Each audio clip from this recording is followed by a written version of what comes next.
হরিনাম, হরিনাম সংকীর্তন, এই নামটাই হলো সংকীর্তন। সঙ্গে করে সকলকে সঙ্গে করে একত্রিত করে নাম সংকীর্তন। কিন্তু মুখে বলছি নাম সংকীর্তন, কর্মে সেটা হচ্ছে না।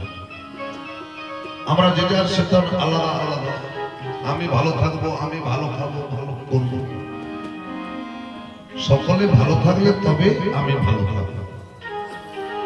আমার পাশের বাড়ি যদি ভালো থাকে তবে আমি ভালো থাকবো। তার কারণ হচ্ছে যদি পাশের বাড়ি আগুন ধরে তার আঁচটা কিন্তু নিজেকেও লাগে। তাহলে হরিনাম সংকীর্তন, সকলে সঙ্গবদ্ধ হয়ে একত্রিত হয়ে ভিক্ষা দ্বারা, যেটাকে চাঁদা বলছে, সাহায্য সহযোগিতা যারা হরিনাম সংকীর্তন সম্প্রদায় সবকে আমন্ত্রণ করে দেওয়া হলো। আর নাম সংকীর্তন যে না আরম্ভ হয়ে গেল, আমরা যে যার সে তার কর্মে ব্যস্ত হলো। এই নাম সংকীর্তনটা হয়েছে কেমন? বলছে যারা উদ্যোক্তা হয়েছে 3 থেকে 4 জন কি 5 জন কি 6 জন, এই হরিনাম সংকীর্তনে উদ্যোক্তা বৃন্দরা হরিনাম সংকীর্তনে সহযোগিতা করেছেন, বাড়িতে বাড়িতে গিয়েছেন, সাহায্য সহযোগিতা নিয়েছে, দিয়ে একটা দিন ধার্য করে হরিনাম সংকীর্তনের আয়োজন করেছে। এখন হরিনাম সংকীর্তনে ভগবান মহাপ্রভু হরিনাম খুব ভালোবাসেন। এই হরিনাম সংকীর্তনে সন্তুষ্ট হয়েছেন এদের কর্মেতে। আর যিনি ব্রতী হয়েছে তাকে মহাপ্রভু আদেশ করেছে, তোকে একটা ভালো জায়গা নিয়ে যাও, কাউকে বলবি না তো? বলছে না, বলবো না। ঠিক আছে, তো কখন বলবে প্রভু? না, আজকে রাত্রিবেলায় বলবো, রাত্রি 12টার পর, যখন কেউ থাকবে না। তুই তো ব্রতী হয়েছিস, তাহলে তোকে কিছু একটা দিতে হবে। আমি তো দেওয়ার জন্য কলিযুগে অবতার হয়েছি, তাহলে ব্রতীকে বলেছে কি রাত্রি 12টার পর। বলছে কি দেবে প্রভু? বলেছিলে যে দেবো, তোকে বৈকুণ্ঠ নিয়ে যাবে। বৈকুণ্ঠ, সামান্য বৃন্দাবন গেলে সকলে কত বড়াই করে বলে বৃন্দাবন গিয়েছিলাম, কত টাকা খরচ হয়েছে, এই করেছি সেই করেছি, এটা দেখেছি ওটা দেখেছি। আবার বৈকুণ্ঠ সেটা কত দূর? বলছে সেটা অনেক দূর, সবাইকার ঘটে ঘটে না, সবাই যেতে পারে না। তোকে ভালো লেগেছে, তুই হরিনাম সংকীর্তনের সহযোগিতা করেছিস এবং মন প্রাণ দিয়ে গোবিন্দের চরণে নিবেদন করেছিস, তাই তোকে আমি এই সুযোগটা করে দিলাম। তবে মনে রাখিস, কাউকে কিন্তু বলা চলবে না। ঠিক আছে, বলবো না। বলবো না করেছে, বাড়ির সমস্ত কথা একজনকে তো বলে না। কাকে বলে? না, বাড়ির বউ। এই কথায় কথায় কথায় কথায় এখন বাড়িতে গেছে, নাম সংকীর্তন হয়ে গেছে, হয়ে যাওয়ার পরে বাড়িতে গেছে, বলছে নাম সংকীর্তনে 2 দিন 3 দিন সময় কাটিয়ে দিলে তো তোমার কোনো ভ্রুক্ষেপ নাই, গরু আছে, বাছুর আছে, জমি জায়গা আছে, এগুলোকে দেখবে। বলছে শোনো, বেশি চাপ আমাকে দিও না, আমার মহাপ্রভু আমাকে বরদান করেছে, আমাকে আর কর্ম করতে হবে না, আমাকে নিয়ে চলে যাবে। না, কোথায় যাবে বলো না, একটু দয়া করে বলো। তোমার সংসারে সারা জীবন খাটতে খাটতে জীবনটা বেরিয়ে গেল না, আমাকে নিষেধ করেছে, কাউকে বলা চলবে, আমাকেও বলা চলবে না। বলছে না, তবু বলো। জোর করে যখন আবদার করেছে তখন বলছে আমাকে বৈকুণ্ঠ নিয়ে যাবো। বলছে বাবা, সেটা কত দূরের পথ গো? বলছে গাড়ি ঘোড়াতে যাওয়া যাবে না, এরোপ্লেনেও যাওয়া যাবে না, তার চাইতো দ্রুতগামী জানে করে ভগবান নিজে আমাকে নিয়ে যাবে।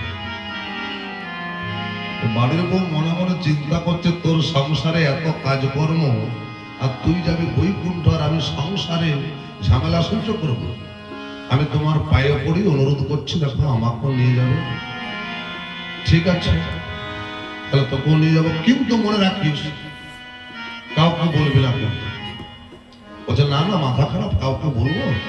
আর এ তখন মনে মনে ঠিক করেছে, গ্রামে গঞ্জে হরি মন্দিরে যেখানে যায়, ওই আমার পাড়ার দিদিরা বৃন্দাবন নবদ্বীপ যে কত বড় বড় কথা বলে, আজকে আমার পাড়া, আজকে আমি বলবো বড় কথা। ঠিক আছে, এই হরিনাম সংকীর্তন শুনতে শুনতে সকলে বৃন্দাবনের কথা বলছে। বৃন্দাবন গিয়েছিলাম, রাধা কুণ্ড, শ্যাম কুণ্ড, গিরি গোবর্ধন পর্বত দেখেছি, কুঞ্জবন দেখেছি। এ তখন রাগে গড়বড় করছে, রাগ তোর কুঞ্জবন, রাগ তোর নিকুঞ্জবন বৃন্দাবন। জানিস আমি কোথায় যাব? তোরা জীবনে যেখানে যেতে পারিস না সেই জায়গাতে যাব না। কোথায় যাবে না? আমার স্বামী গৌর হরি ভগবান নিজে তাকে নিয়ে যাবে বৈকুণ্ঠে, আর সঙ্গে আমাকেও নিয়ে যাবে। তখন ওই পাড়ার দিদিরা সকলে পায়ে পড়েছে, ও দিদি তোমার পায়ে পড়ি গো, আমাদের তো অত টাকা পয়সা নেই, তো তোমার সঙ্গে আমাদেরকে নিয়ে যাবি? বলে ঠিক আছে আমি জিজ্ঞাসা করবো। তারপর ঠিক আছে না, কটার সময় যাবে না? ওই দুপুর 12টার সময় গাড়ি ছাড়বে। ঠিক আছে, তো তোমরা বাড়িতে এসো, আমি আমার বরকে জিজ্ঞাসা করব, যদি অনুমতি দেয় তাহলে নিয়ে যাবো। ঠিক আছে তাই হবে। বেলা 12টা বেজে গেছে, সকলে এসেছে, আর যে গৃহকর্তা সে ভগবানকে ডাকছে গৌর হরি। বলো গৌর গৌর গৌর গৌর গৌর গৌর গৌর হে,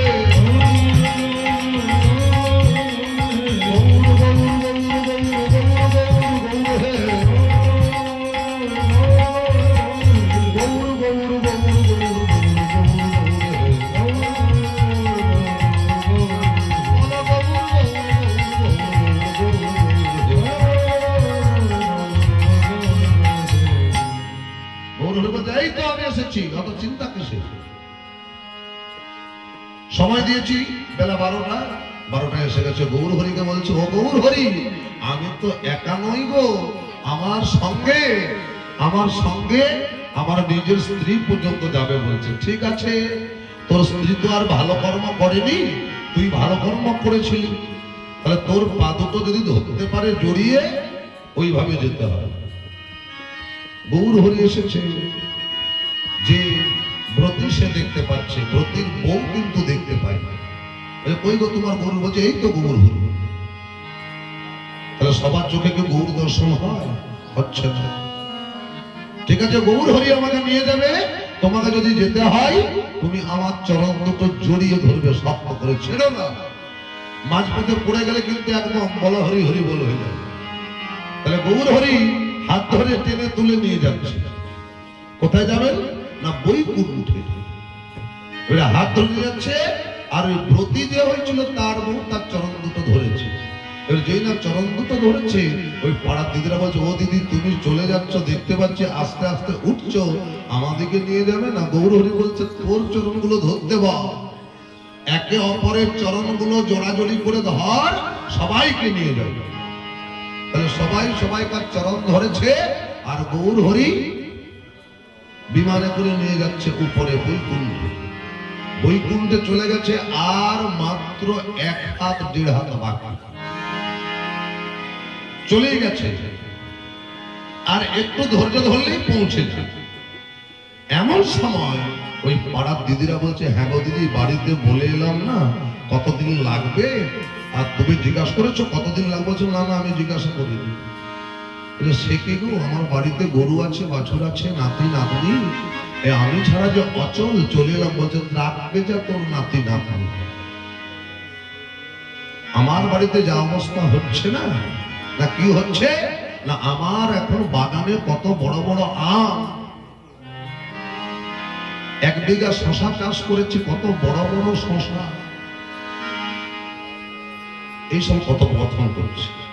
গৌর হরি কিন্তু মুচকি মুচকি হাসছে, আর প্রতি বলছে চুপ দাও না, আর বেশি দূর নেই, ওই তো চলে এসেছে, চুপচাপ থাকো। কিন্তু বললে হবে, এক জায়গায় জুটেছি সকলে মিলে একটু গল্প টল্প হবে না?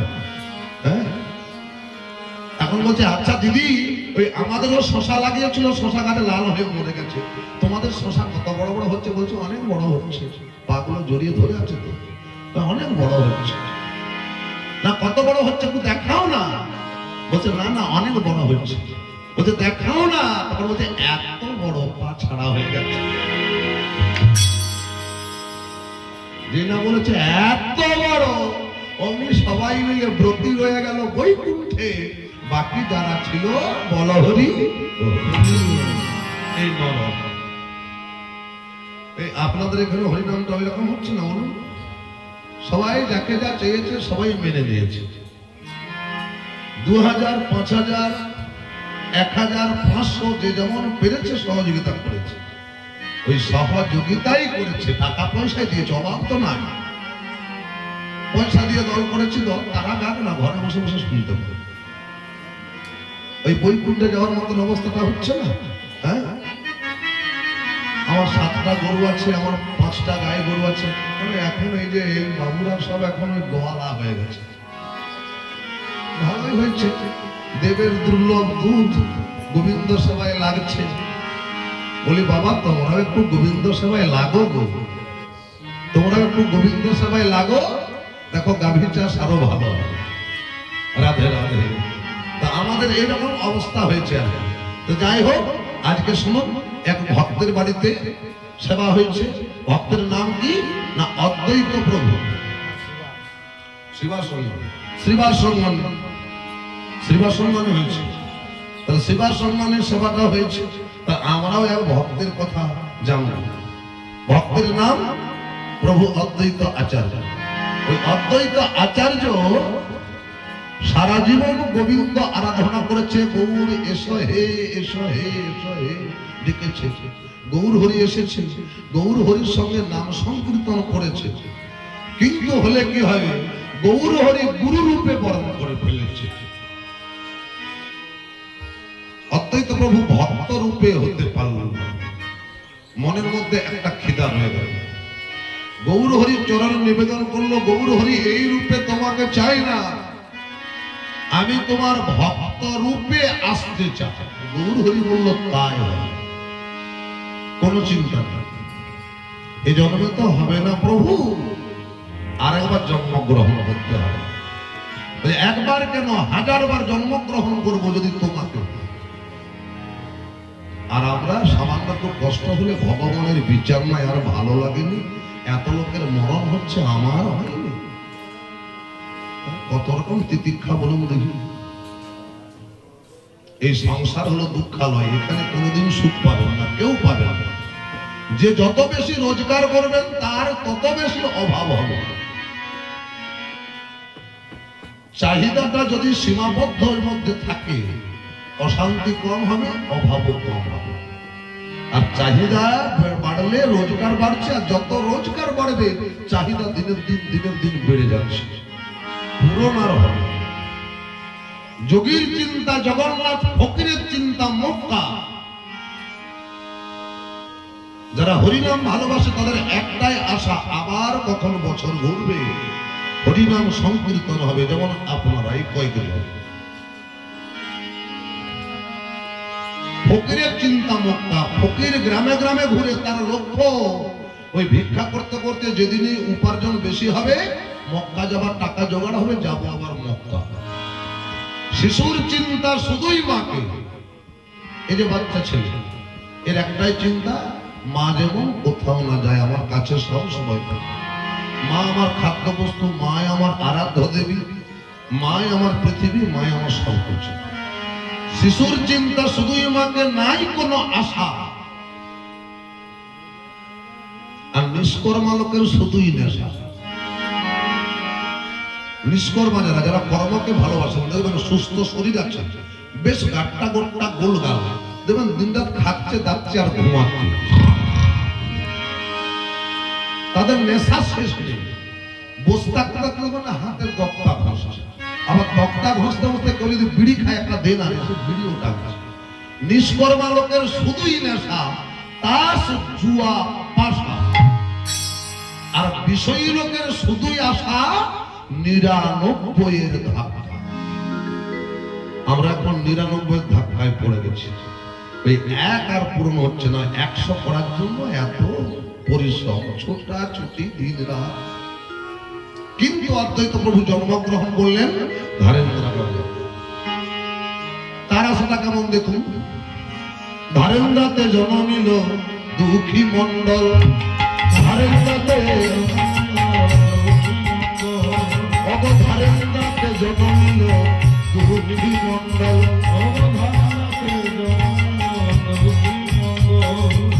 বাবার নাম তরিকা পিতা কৃষ্ণ মন্ডল।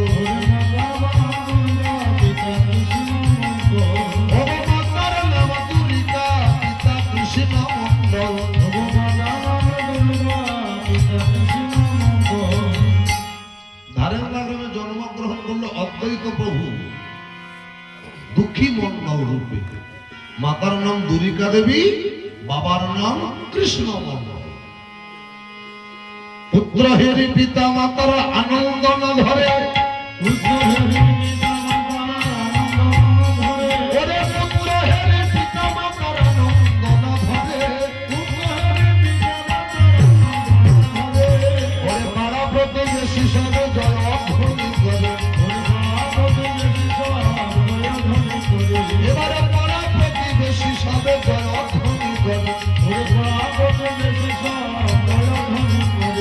তাদের আনন্দ ধরে না,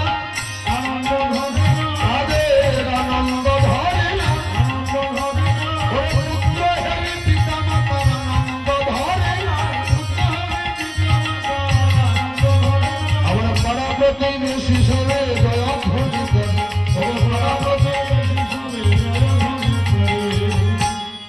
হরি বল হরি বল। পুত্র হেরে প্রথম সন্তান পুত্র হবে, এটা তো সবাই চায়, চাই তো নাকি? চাইনি কি গো মা? চাইনি তো? সকলে চাই প্রথম সন্তান যেন বেটা হয়। হ্যাঁ, পুত্র কেন পুত্র চাই? পু শব্দে নরক, আমরা নরক যন্ত্রণা ভোগ করছি, অশান্তি, ঝগড়া, অভাব, অনটন, ছেলে মেয়ে মনের মতো মানুষ হচ্ছে না, নিজে ঠিক মতন পরিবেশে থাকতে পারছি না, এ শুধু অশান্তি, এই নরক যন্ত্রণা ভোগ হচ্ছে। তাহলে পুত্র কেন চাই? পু শব্দে নরক, ত্র শব্দে ত্রাণ। আমার ছেলেটা বড় হয়ে এই নরক থেকে আমাকে উদ্ধার করবে, আর এই সংসারে দায় দায়িত্ব নেবে, শেষকালে আমাকে হরি ভজনে সাহায্য করবে। এরকম পুত্র কজনার আছে বলুন দেখি? আছে এরকম পুত্র? অনেকের আছে, কিন্তু অনেকেরই নাই। কিন্তু গৌর হরি বলেন কোনো লাভ নেই। পতিত পাবন অবতার হয়েছি, আমি তোদের ছেলে, আমি তোদের বাবা, আমি তোদের মা, আমি তোদের সব কিছু। সমস্ত কিছু ছেড়ে যদি আমার শরণাপন্ন হতে পারিস, সর্বধর্ম পরিত্যাজ্য মাম একং শরণং ব্রজ, সব কিছু ছেড়ে আমার উপর ভরসা রাখ। সুস্থ শরীর আছে, কর্ম করে যা, কর্মের ফাঁকে ফাঁকে যখন ক্লান্তি বোধ করবি তখন একবার ডাকবি জয় নিতাই জয় গৌর, তাতেই আমি তোদের সহায় হব। মানে যতই আশা কর বেটা বেটা বলছে বেকার। ওরে বেটার বাবা হতে সাথে জাগে চিতে, কার না জাগে না? বেটার বাবা হবো, বলো বেটা কি তোমারে করিবে সুখী? বেটার বাবা হতে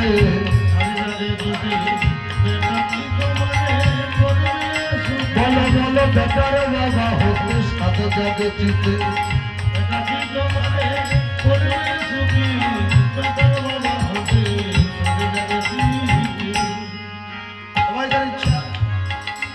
কিন্তু বেটার বাবা হওয়াটা ভালো ফল হয়নি।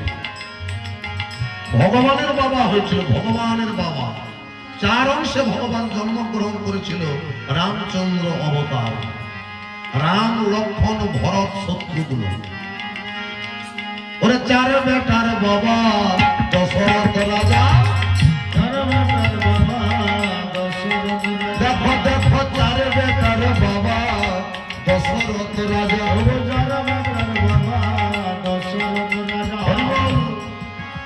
7 দিনে 1 সপ্তাহ যদি একদিন একদিন করে বেটার ঘরে খাওয়া দাওয়া করে, তার কিন্তু অভাব থাকতো কি? থাকতো না। তার 4টা বেটার বাবা দশরথ রাজা, তার কি হলো? মরার সময় বেটার হাতে আগুন পেল না, কোনো ছেলেটাই ছিল। রাম লক্ষ্মণ বনবাসে গেল, ভরত শত্রুঘ্ন সেই সময় মামা বাড়িতে ছিল, ওই তালে মারা গেল। তার দেহটা কি করলো? ভিয়ে ভেজে তাকে রাখা হলো। 4 বেটার বাবা দশরথ রাজা, ওরে মৃত দেহ তার ভিতরে রইল ভাজা, মৃত দেহ তার ওরে ভিতরে রইল ভাজা। 4 বেটার বাবা দশরথ রাজা। আর কে ছিল? ওই যে একটা ছবি দেখেছেন না, বাঁকে করে 2 ধারে 2টা ঝুড়ি, এক ধারে একটা বুড়ো, এক ধারে একটা বুড়ি বসে আছে, আর একটা ছেলে কাঁধে করে নিয়ে যাচ্ছে। এরকম ছবি আছে না অনেকের ঘরে? ওই ছবিটা কার জানেন কি? ওই ছবিটা হলো সিন্ধুমণি বয়ে নিয়ে যাচ্ছে, আর আগে যে আছে বাবা, নাম তার অন্ধমণি, চোখে দেখতে পায় না। রাস্তায় যেতে যেতে বলছে, বাবা ও ছেলে গোটা জল পিপাসা পেয়েছে, বাবা একটু নামা, একটু জল এনে দে। আর সামনেও ছিল একটা সরোবর, ওই সরোবরে জল আনতে গেল বাবার জন্য। আর ওই দিনেই দশরথ রাজা বলছে, আমি তো রাজা, আমার ছেলে নেই, কুলে নেই, কেউ নেই, রাজত্বে কোনো কাজ নেই, প্রজারাও ঠিক মতো আমার মুখ দর্শন করতে চায় না, সবাই বলছে আটকুড়া রাজার মুখ দেখলে যাত্রা নেই। তাই করলো কি না, আমি শিকারে যাই জঙ্গলে। ওই বনে শিকার করতে গেল। সেই সময় সরোবরের কাছে মনে মনে চিন্তা করছে, হরিণ টরিণ যদি পাই তো ভালো। আর ওই সিন্ধুমণি অন্ধমণির পুত্র ওই মাটির কলসি জল ভরছে, ওই খালি কলসি জল যদি ভর্তি করা হয় কেমন খুব ভক ভক শব্দ হয় না? ওই জলের শব্দ শুনে দশরথ রাজা মনে করলো হরিণে জল খেতে নেমেছে। ওই শব্দ অনুমান করে শব্দ বেদি বান ছেড়ে দিল, সিন্ধুমণির বুকে লেগে। সিন্ধুমণি বাঁচাও বাঁচাও করে মৃত্যু বরণ করল। আর এখানে বাবা মা জল পিপাসায় ছটছট করছে, ওরে সিন্ধু, সিন্ধু কোথায় গেলি বাবা, একটু জল নিয়ে আয়। দশরথ রাজা শুনতে পেয়েছে, আর আমি তো ভুল করে ফেললাম, গিয়ে দেখি কাকে স্বীকার করলাম। দেখছে কাকে স্বীকার করেছি, নাই বাবা এ তো সিন্ধুমণি। ছি ছি ছি ছি, কি কাজ করলাম, কি মহাপাপ করলাম। তখন বাবা আর আর্তনাদ শুনতে পাচ্ছে, বাবা সিন্ধু, বাবা সিন্ধু রে, জল নিয়ে আয়। দশরথ রাজা কাঁধে করে মৃতদেহটাকে নিয়ে যাচ্ছে ওই অন্ধমণির কাছে। জয়হাত করে দাঁড়িয়ে বলছে, বাবা বড় অপরাধ করেছে, আপনার ছেলে চিরদিনের জন্য ছেড়ে চলে গেছে, আমি জল এনেছি, জল পান করব। বলে, কে তুই? আমি দশরথ রাজা। কি করে আমার ছেলের মৃত্যু হলো? ও যে আমি হরিণ মনে করে শব্দবেদী বান দিয়েছি, আপনার ছেলের বুকে লেগে মারা গেছে। ছি ছি ছি ছি, তোর ভালো হবে না। আমি তোকে অভিশাপ দিলাম, আমিও যেমন পুত্র শোকে মরছি, তুইও একদিন পুত্র শোকে মরবি।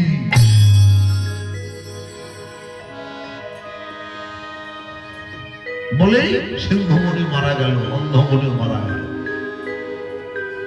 আর দশরথ রাজা মনে মনে আনন্দিত হলো, এতদিন তো আমাকে কেউ পুত্র সন্তান দেয়নি, তাহলে মুনির অভিশাপে যদি আমি পুত্র শোকে মরেও যাই, আমায় তো পর আটকুড়া বলবে না। তাই হবে মুনির চরণে প্রণাম করে বাড়ি ফিরে এল।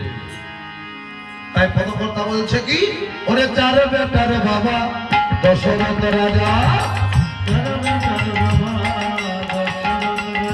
ওরে মৃতদেহ তার ভিতরে রইল ভাজা।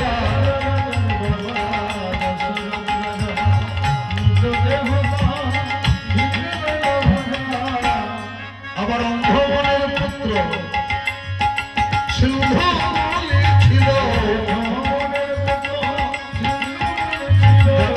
অন্ধমণির পুত্র সিন্ধুমণি ছিল। জল জল বলে প্রাণ হারালো, বেটার দরকার কি, বলো বলো বেটার বাবা।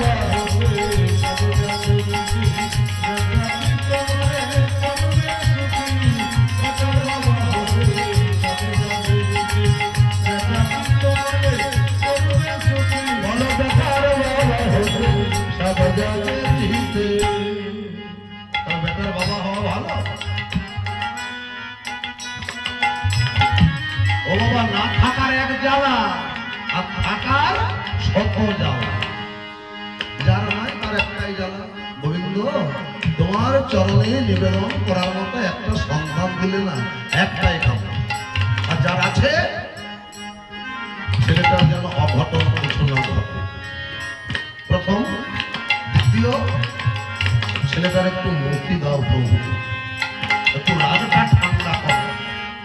মানে কত জ্বালা, শত শত জ্বালা। শুধুই দশরথ রাজা বেটার সঙ্গে মরেছে তা নয়, আরো আছে। এক লক্ষ বেটা সওয়া লক্ষ নাতি। হরিবল হরিবল। এমনও ছিল কে 1 লক্ষ বেটা আর ছিল বন্ধু, এবং মনে করুন মনে পড়ে যাবে রাবণ রাজা। 1 লক্ষ বেটা ছিল, কোন বেটার হাতে মুখে আগুন পেল না। ওরে 1 লক্ষ বেটা সওয়া লক্ষ নাতি। 1 লক্ষ বেটা সওয়া লক্ষ নাতি। ওরে রাবণ নামে রাজা লঙ্কায় অধিপতি। রাবণ নামে লঙ্কায় অধিপতি। ওরে রাবণ নামে রাজা ও যে লঙ্কায় অধিপতি। রাবণ নামে রাজা লঙ্কায় অধিপতি। হরিবল হরিবল। তার কি হয়েছিল? যখন রামচন্দ্র সীতা উদ্ধার করতে গেল বানরগণকে নিয়ে, তার বংশে কেউ বাতি দিতে ছিল কি? কেউ ছিল না। তারা কেহ রইল না বংশে দিতে বাতি, কেহ রইল না। তারা কেহ রইল না বংশে দিতে বাতি। বলো বলো বেটার দরকার কি? বলো বেটার দরকার কি? বলো বলো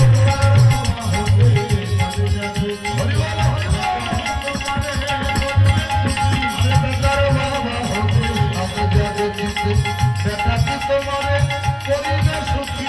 বেটার বাবা হবে ভালো বেটার বাবা হবে।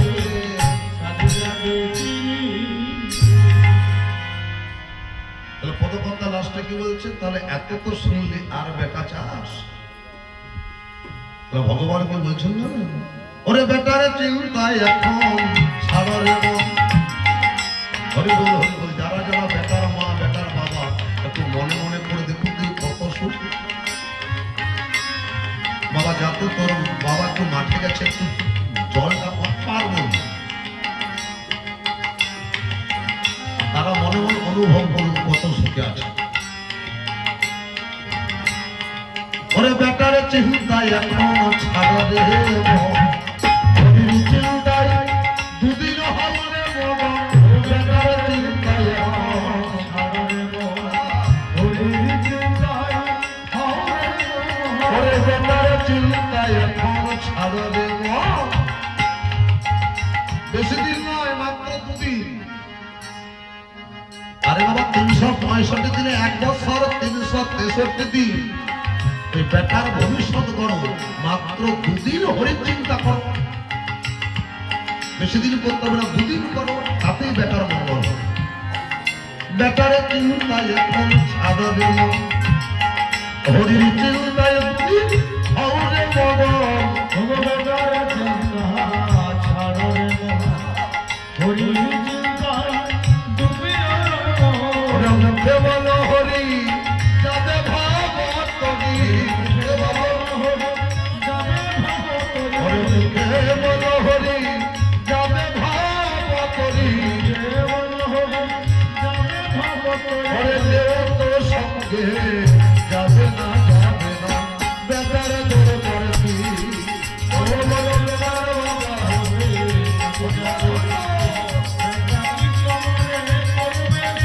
ওরে বেটার বাবা হবে সাথে জগতিতে। বলো বেটা কি তোমারে করিবে সুখী? ওরে বেটার বাবা হবে সাথে জগতিতে। বেটা কি তোমারে করিবে সুখী?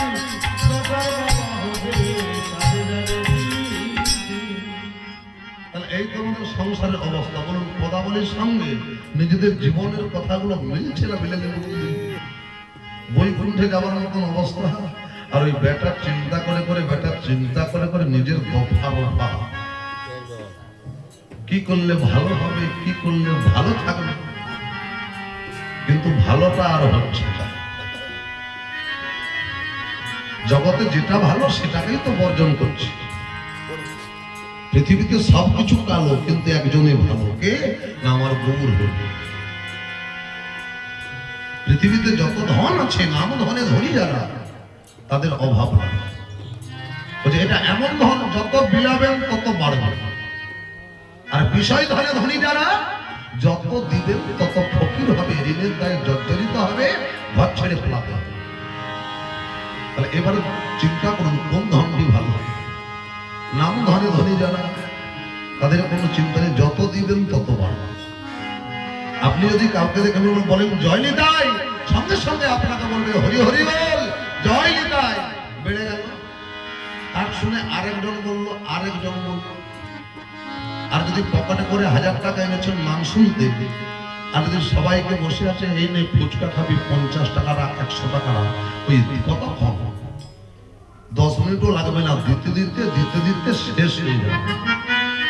তাহলে পৃথিবীতে যদি ধন আছে, একটাই ধন, নাম ধনে ধনী যারা, এই ধনের কোনো শেষ হয় না। যত বিতরণ করবেন তত বাড়বে, আর যত মুখ বুঝে থাকবেন তত কমবে। যাদের বলা অভ্যাস নাই হরি বল, তারা শত চেষ্টা করলেও বলতে পারবে না। যাদের হাত তোলার অভ্যাস নাই তারা পারবে না। ইচ্ছা হবে আমি একটু হরিনাম সংকীর্তন করি, হাত তুলে করতালি দিয়ে, কিন্তু এমনই একটা লজ্জাবোধ দেখবেন পারবে না। এগুলো হচ্ছে অভ্যাসের গুণ। তার জন্য সঙ্গত দরকার।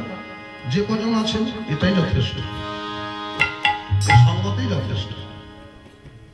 সাধু সঙ্গ সর্বশাস্ত্রে কয়, লভ হলে সাধু সঙ্গ সর্বশুদ্ধি হয়। আজকে যেমন সঙ্গ করেছেন, এরকম সঙ্গটা মাঝে মধ্যে যদি করতে পারবেন, সর্বসিদ্ধি যেটা বলবেন সেটাই হবে। কেন না, আজকের যে সঙ্গ, এখানে তো আর ওই ঘরের খবর, বাইরের খবর, ছেলের খবর, মায়ের খবর হবে না। শুধু হরিনাম সংকীর্তন শ্রবণ আর মাঝে মাঝে হরিধ্বনি। এরকম ধ্বনি যদি মাঝে মাঝে দিতে পারেন, তাহলে গোবিন্দ চরণে যেটা নিবেদন করবেন সেটাই হবে। তাহলে মাত্র 2 দিন, তারপরে সারা বছর সংসারের চিন্তা করুন। আজকে আর কালকে, এই কালকে চলে গেলে আর কিন্তু এই দিনটা হবে না। একটু গোবিন্দ চরণে মতি হোক এবং গৌর হরির একটু বন্দনা সকলে মিলে করবেন। প্রাণ খুলে একটু হরিনাম সংকীর্তন করবেন। শুনলে শুধু হবে, শুনলে হবে না, বলতেও হবে। তাই দুঃখী নামটা তো দুঃখী কেন না, দুঃখের সংসারে জন্মগ্রহণ করেছে বলে নাম হয়েছে দুঃখী। পাড়া প্রতিবেশী সকলে বলছে, ও কৃষ্ণ কি সুন্দর ফুটফুটে একটা ছেলে হয়েছে গো, তোমার ছেলের কি নাম রাখবে মনে করছো? বলছে হায় হায় গৌর হরি, এই দুঃখের সংসারে আমার ছেলে জন্মগ্রহণ করেছে গো, আমার ছেলের নাম কি আর ভালো রাখা যায়? তাও একটা বলো না, কি রেখেছো নাম? দুঃখের সংসারে জন্মগ্রহণ করেছে, আমি মনে মনে চিন্তা করেছি আমার ছেলের নাম হলো দুঃখী। সবাই ফলো বলছে দুঃখী, দুঃখী। ছেলের নাম দিলাম দুঃখী। সকালে জানে ছেলে দুঃখী, আর ছেলেটা এত সুন্দর দেখতে, ধনী গরিব যেই রাস্তা দিকে পেরিয়ে যায় সেই মনে করে একটা দুঃখীর সঙ্গে দেখা হলো না, আরে দুঃখী, দুঃখী তখন ছুটে বেড়ায় রাধে রাধে। এটা জন্মগত অধিকার, মানুষের স্বভাব। একটা জন্মগত, একটা স্বভাবগত, আর একটা সহজাত। জন্মগতটা কেমন? বাবা মা যেমন কর্ম করে ছেলের মনোভাবটা সেইভাবেই হয়। বাবা মা যদি গৌর ভক্ত হয়, ছেলেটা যত নাস্তিকই হোক, হরিনাম সংকীর্তনে তার মতি হবেই হবে।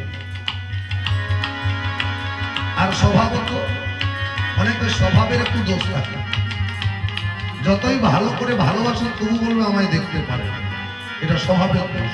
আর একটা সহজাত, সেটা কেমন? যেমন আজকে আপনারা সঙ্গ করেছেন, যে হরি কোনোদিন বলে না, আপনাদের পাল্লায় পড়ে সেও বলবে, মানে সে বিড়ালের মতো ঠেলায় পড়ে বলছে হরি। এটা হলো সহজাত। আজকে ওই দুঃখীর বাবা মা কৃষ্ণ ভক্ত গোবিন্দ চরণে নিবেদন করেছিল, একটা সন্তান দাও প্রভু, যেন তোমার চরণের তুলসী অর্পণ করতে পারে। গোবিন্দ মনে মনে চিন্তা করলো, কথা তো ঠিক, তাহলে তোকে একটা সন্তান পাইয়ে দিতে হবে। একটা সন্তান পেল। জন্ম থেকে কৃষ্ণ ভক্ত চেয়েছে গোবিন্দের কাছে, রাস্তায় যেই বেড়ায় দুঃখী, দুঃখী ছুটে বেড়ায় রাধে রাধে। আর যেই দুঃখীর মুখ দর্শন করে কাজে যায়, তার কাজটা সম্পূর্ণ হয়। সকালে দুঃখীকে ভালোবাসছে, আর দুঃখী জন্ম থেকে রাধে রাধে হয়েছে। আবার ভজ মন রাধে গোবিন্দ গোপাল ভজ মন রাধে গোবিন্দ গোপাল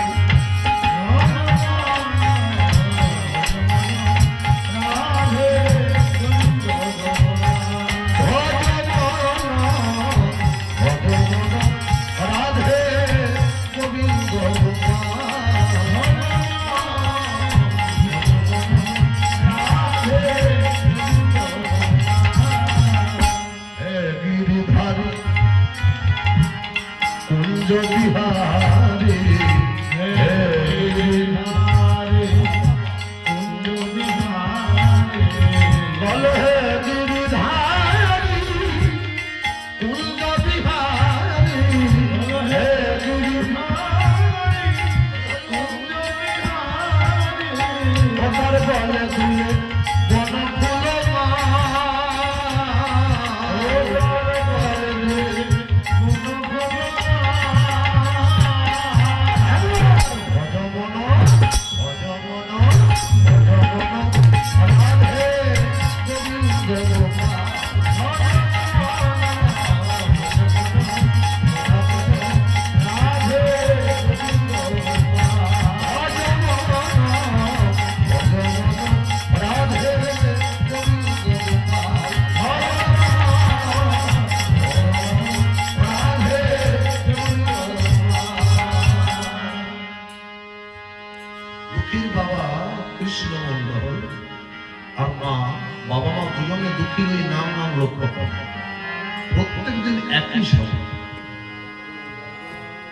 সন্ধ্যা হয়ে গেলে দুঃখী তুলসী মন্দিরে দাঁড়িয়ে নিজের মনের খেয়ালে নৃত্য করে আর নাম বাবা মা আলোচনা করছে ছেলেটারা কি হলো বড় দেখি সংসারে কোনো কথায় কারো গ্রাহ্য নেই যেই না মাত্র সূর্য ডুবে গেল সন্ধ্যা প্রদীপ জ্বালানো হলো দুঃখী সঙ্গে সঙ্গে হরি নামে মেতে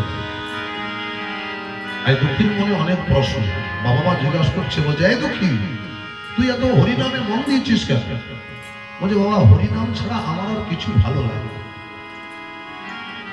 রাত্রিবেলায় খাওয়া দাওয়া করেছে সকলে ছুটে যাবে ছোট্ট দুঃখী 5 বছর বয়স বাবার কোলের কাছে শুয়ে শুয়ে জিজ্ঞাসা করছে আচ্ছা বাবা একটা কথা জিজ্ঞাসা করবো বলছে বল বলছে এই যে মানব জন্ম এই যে জন্মগ্রহণ করলাম কি করতে করলাম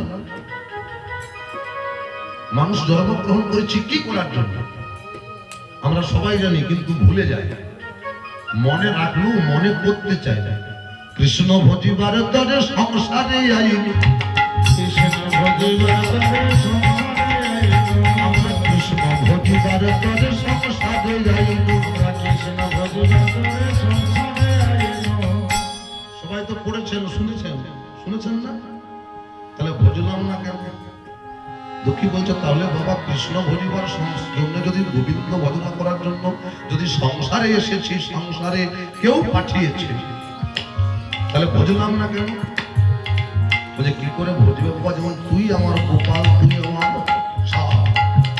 ওই তোর মায়াতে পড়ে ওরে মিছে মায়ায় বদ্ধ হইয়া সকলে ভুলিল ওরে মিছে মায়ায় বদ্ধ হইয়া সকলে ভুলিল আমরা মিছে মায়ায় বদ্ধ হইয়া সকলে ভুলিল আমরা মিছে মায়ায় বদ্ধ হইয়া সকলে ভুলিল যখন তুই ছিলি না তখন প্রত্যেকদিন গোবিন্দকে স্মরণ করতাম সব সময় ডাকতাম ও গোবিন্দ একটা পুত্র দাও তুই আসার পর থেকে তোর প্রতি ভালোবাসা জন্মে গেল গোবিন্দ ভজনা বন্ধ হয়ে গেল গোবিন্দের কাছে তো সকলে চেয়েছি ফল রূপে পুত্র কন্যা ডাল ভাঙি পড়ে ফল রূপে পুত্র কন্যা ডাল ভাঙি পড়ে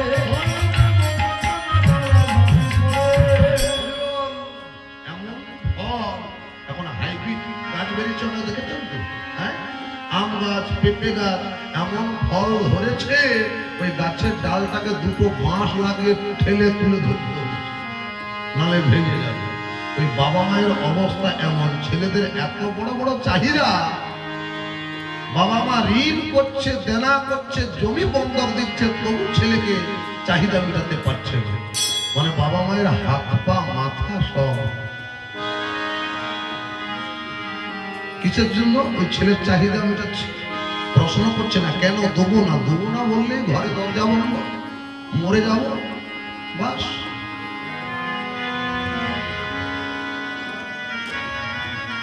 ওটাই তো কাল, ও যে কাল রূপে সংসারেতে পক্ষী ভাষা করে। আমার হলো না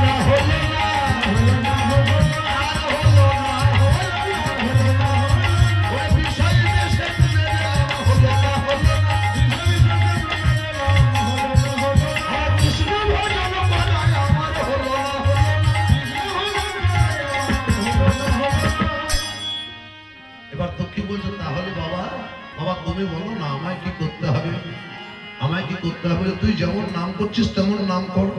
বলছে তাহলে এই যে মানব জন্মগ্রহণ করেছি এর সার্থকতা কোথায়? বলছে সার্থকতা হবে কবে জানিস? যেদিন নামকে আশ্রয় করে একমাত্র হরিনাম সম্বল করে গোবিন্দের সন্ধানে আমরা যেতে পারবো, গোবিন্দের কাছে যেতে পারবো, সেই দিনে আমাদের মানব জন্ম সার্থক। দুঃখী বাবার কোলে শুয়ে শুয়ে মনে মনে চিন্তা করছে, তাহলে এ তো বিষয় ভালো নয়। কেন না বিষয় তো বিষ, বিষয় বিষ। ওই যে বিষয়টা এমন একটা ব্যাপার, এই বিষয় যার বেশি আছে তাকে বিষে সারা শরীরটা জর্জরিত করে দেয়। এটা তো শাস্ত্রের কথা, বাস্তবে তার কোনো প্রমাণ আছে কি? বলছে আছে। প্রচুর অর্থ, প্রচুর অর্থ, প্রচুর সম্পত্তি। দেখবেন সেই ব্যক্তিকে নিমন্ত্রণ করবেন, ও দাদা হরিনাম সংকীর্তনে মধ্যাহ্ন সেবার ব্যবস্থা আছে, আপনি যাবেন। দেখ দেখে যেতে পারবো না, ওটা বলিস না, তোরা এসেছিস গ্রামের ছেলে, ওদের খুব ভালোবাসি, এই না 1000 টাকা নিয়ে যা। না দাদা একবার যাবো। কি করতে যাবো বৌদি? দুপুরে সেবার ব্যবস্থা আছে। আর বলিস না, চলবে না, এমন রোগ হয়েছে সারাদিনে 2টো রুটি খায়, অন্ন চলবে না। ভগবানের মহাপ্রসাদ, যে মহাপ্রসাদ খেলে অনেকগুলো মনের জ্বালা ভালো হয়ে যায়, সেই মহাপ্রসাদও তার সহ্য হচ্ছে না। কেন না যে বিষয়কে ভালোবেসেছে, ওই বিষয়ের বিষ সারা শরীরে লেগে গেছে। আছে সবকিছু, দেখতে পাবে সবকিছু, খেতে পাবি না কিছু, ভোগ করবে অন্য।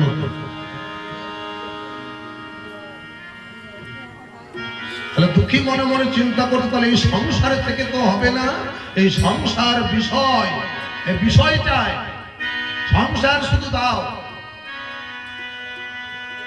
এরা বিষয়কে ভালোবাসে, এরা আমার গোবিন্দকে কেউ ভালোবাসে না। তাই গোবিন্দকে ভালোবাসতে গেলে এই সংসার আমাদের ত্যাগ করতে হবে। গভীর রাত্রিতে কাউকে কিছু না বলে মায়ের চরণে প্রণাম করলো, বাবার চরণে প্রণাম করলো। মায়ের কাছে দাঁড়িয়ে মনে মনে চিন্তা করছে, মা তো বড় কাঁদবে, আর আমিও মাকে ছেড়ে থাকতে পারবো তো? যা হয় হবে। মা গো, ও মা, মামায় আসি মা।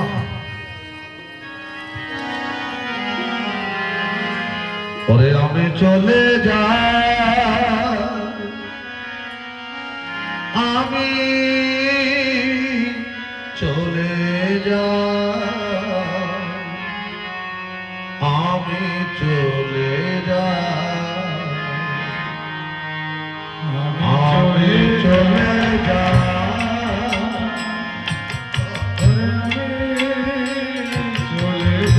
যাই, আমি চলে যাই, আমি চলে যাই,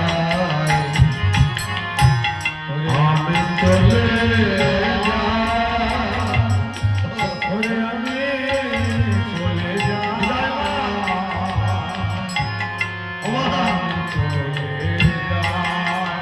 আরে সংসারে থাকবো না গো। যেখানে আমার গৌর হরি আছে আমি গৌর হরির সন্ধানে যাব। দুঃখী চলে যাচ্ছে, রাত্রি শেষ হয়ে সকাল হয়ে নবদ্বীপের কাছে পৌঁছে গেছে। রাস্তায় যাকে জিজ্ঞাসা করছে তাকে দেখছে, ও দাদা, দাদা বলতে পারো নবদ্বীপ কত দূরে? বাচ্চা ছেলে তো, তাহলে বেশিরভাগ সকলকে দাদু বলছে। ও দাদু, দাদু গো, বলতে পারবে নবদ্বীপ কত দূরে? এই, এতটুকু বাচ্চা ছেলে, আমার নবদ্বীপ যাওয়ার ইচ্ছা হয়েছে। আরে ভিক্ষা করতে বেরিয়েছিস, অত ভড়ক না করে কি চাষ করবো? বলছে ভিখারি তো বটে, আমি তো ভিখারি। রাধে রাধে,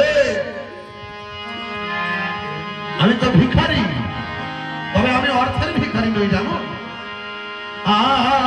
আমি প্রেমের ভিখারি, ওগো প্রেম ভিক্ষা করি, আজ যাব গো নদিয়ায়, ওগো আমি প্রেমের ভিখারি,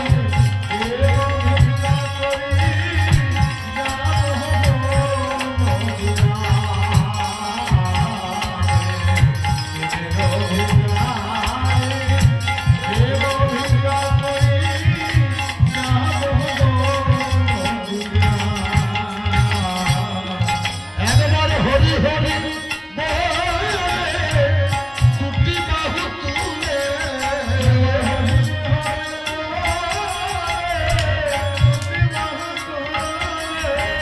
একবার হরি হরি বলে দুটি বাহু তুলে,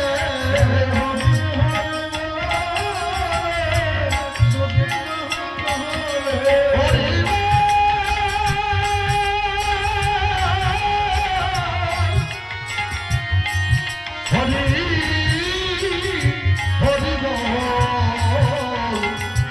হরি হরি বল, হরি হরি বল, দুটি বাহু তুলে, হরি হরি বল, দুটি বাহু তুলে, তাও প্রেম ভিক্ষা দেওয়া, ওগো আমি প্রেম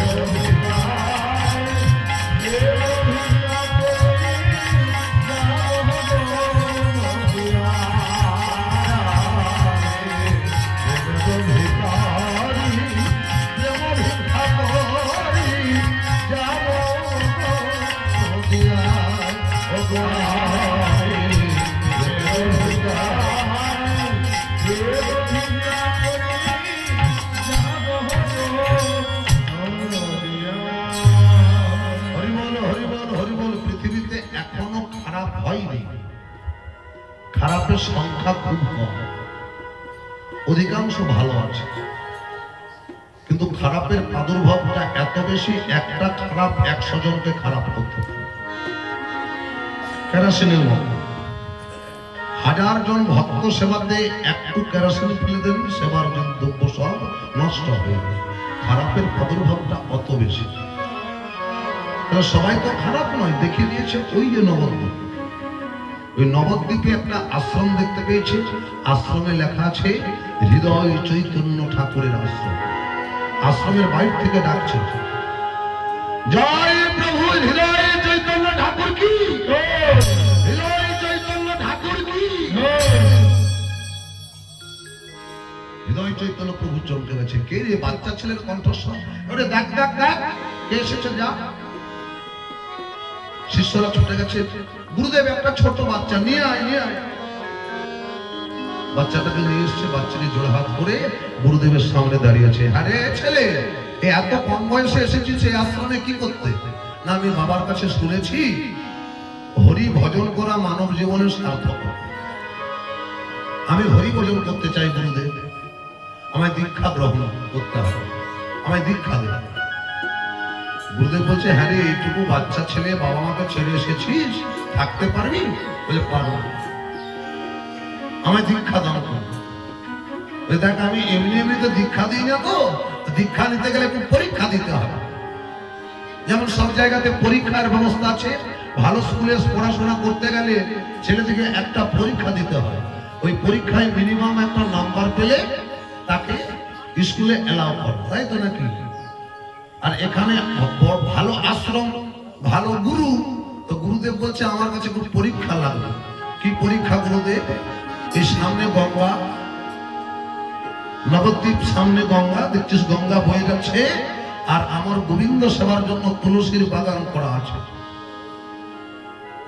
আর এই বৈশাখ জ্যৈষ্ঠ মাসের প্রখর রৌদ্রতে দেখ তুলসী পত্রগুলো ঠিক মতো প্রস্ফুটিত হচ্ছে না। ওই যে মাটির কলসি পড়ে আছে, ওই মাটির কলসিটা নিবি, গঙ্গায় জল আনবি, আর তুলসী গাছের গোড়ায় ঢালবি। তুলসী গাছে যত পাতা গজাবে তোর দীক্ষার সময় তত তাড়াতাড়ি হবে। দুঃখী মন প্রাণ দিয়ে ওই মাটির কলসি করে গঙ্গাতে জল ডোবায় আর তুলসী গাছের গোড়ায় দেয়। যত জল ঢালে গাছগুলো পত্রগুলি প্রস্ফুটিত হচ্ছে, সবুজ দেখাচ্ছে। গুরুদেব মাঝে মাঝে পরীক্ষা করতে আসে, দেখছে না খুব সুন্দর বাগানটা তৈরি হয়েছে, এবার ছেলেটাকে দীক্ষা দিতে হবে। কিন্তু বাচ্চা ছেলে তো, ওই বাচ্চা ছেলে মাথায় মাটির কলসি বইতে বইতে বইতে বইতে হয়ে গেছে কি, ওই এক জায়গায় ঘষা লেগে লেগে ঘা হয়ে গেছে। আর যন্ত্রণা সহ্য করতে না পেরে ওই মাথায় গুরুদেব একটা উত্তরীয় দিয়েছিল, ওই উত্তরীয়টাকে মাথায় বেঁধে তার উপরে মাটির হাঁড়ি করে জল আনছে। আর এমন সময় গুরুদেব ওই তুলসীর বাগানে তুলসী চয়ন করতে গেছে, দেখতে পেলে দুটি গায়ে। আরে দুঃখী, আগে বলেছিলাম এত সুখে কৃষ্ণ ভজন হয় না, বলেছিলাম তুই পারবি না। মাথায় পাগড়ি বেঁধে তার উপরে মাটির কলসি, আর সেই জল গোবিন্দ সবাই লাগাবি, দূর হয়ে যাবে। দুঃখী কিছু বলবো না, চুপচাপ দাঁড়িয়ে আছে। আমার কথাগুলো তোর কানে লাগছে না? আরে মাথার পাগড়িটা খোল না। গুরুদেব পাগড়িটা খুলতে বলবেন না, পাগড়িটা খুলতে বলবেন। হ্যাঁ, তোর এত বড় আস্পর্ধা, তুই পাগড়িটা খুলতে নিষেধ করছিস? আমি তোর মাথার পাগড়িটা টেনে খুলে দিচ্ছি। যেই না পাগড়িটা টেনে খুলে দিয়েছে, মাথায় দিচ্ছে তীব্র ঘা। এগিরে, আরে দুঃখী, আরে বাবা মাকে ছেড়ে আমার কাছে এসেছিস? আরে আমি তো তোর বাবা, আমি তো তোর মা। তোর মাথায় এত তীব্র ঘা হয়ে গেছে, তবু আমাকে বললিস না? দুঃখী বলছে গুরুদেব, আমি যদি আমার রোগের কথা তোমার চরণে নিবেদন করতাম, তুমি হয়তো চিকিৎসা করে আমার রোগের নিরাময় করে দিতে। বললে তো ভালো কথা। এখন আমিও যে গোবিন্দ চরণের অপরাধী হয়ে গেলাম রে দুঃখী, বললি না কেন? আবার বলতে পারতিস। ভেবেছিলাম বলবো বলবো বলবো বলে বলা হলো না, কেন বললি না? আমি যদি আমার রোগের কথা তোমায় বলতাম, তুমি চিকিৎসা করে আমার রোগের নিরাময় করে দিতে, তাতে আমার ব্যাধি সেরে যেত। কিন্তু আমার কি হতো গুরুদেব? কি আর হতো? আমি যে কৃষ্ণ সেবা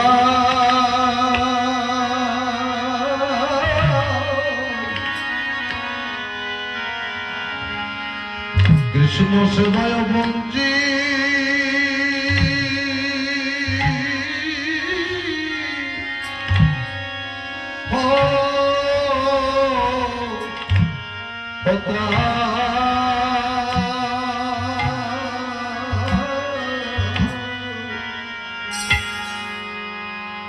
কৃষ্ণ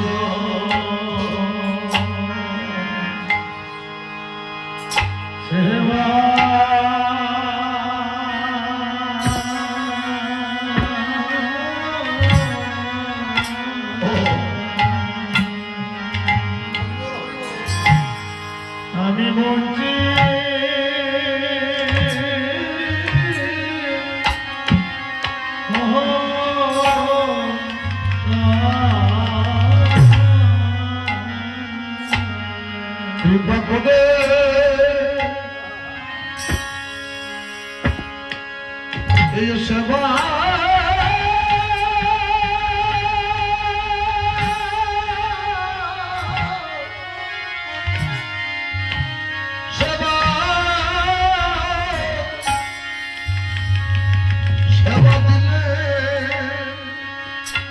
বলতে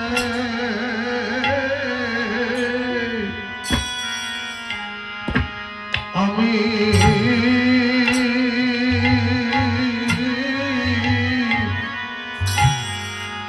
আমি আমি কৃষ্ণ সেবা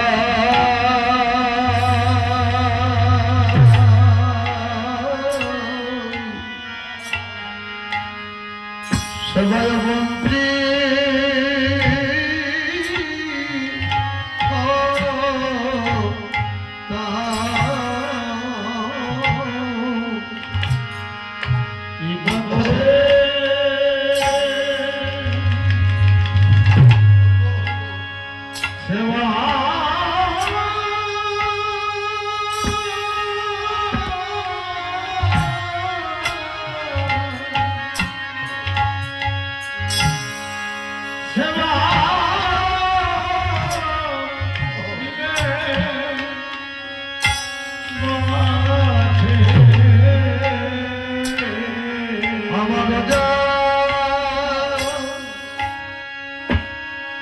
অজাতিত তোমার কৃপা স্বভাবে কৃপা করে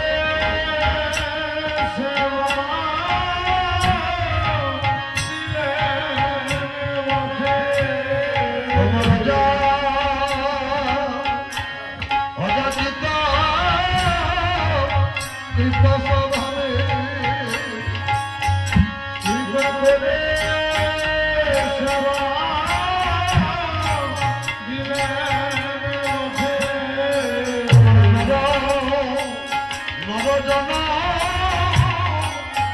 বিফলে যেত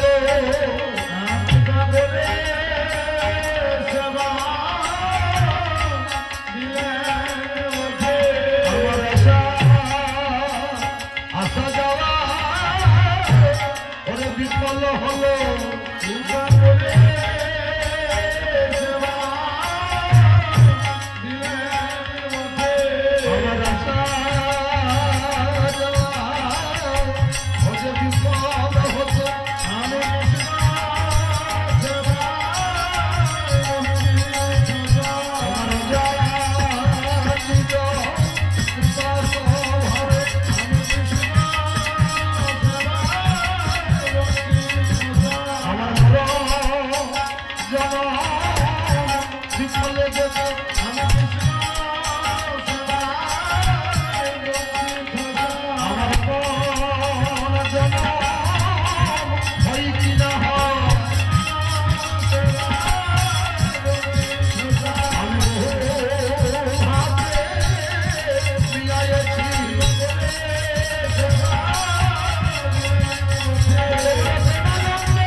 তুই দুদিন কৃষ্ণ সেবায় কৃষ্ণের তুলসী গাছে জল দিতে পারবি না বলে তুই তোর ব্যথার কথা আমায় বললি না।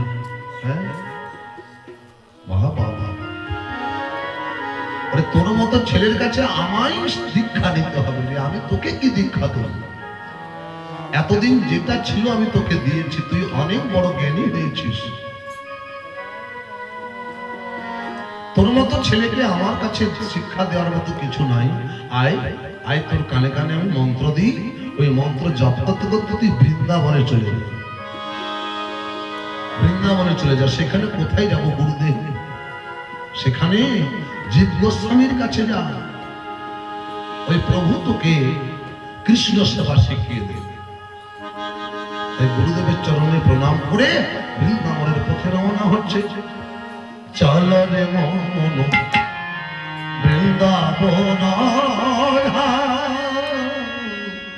চল রে মন বৃন্দাবন,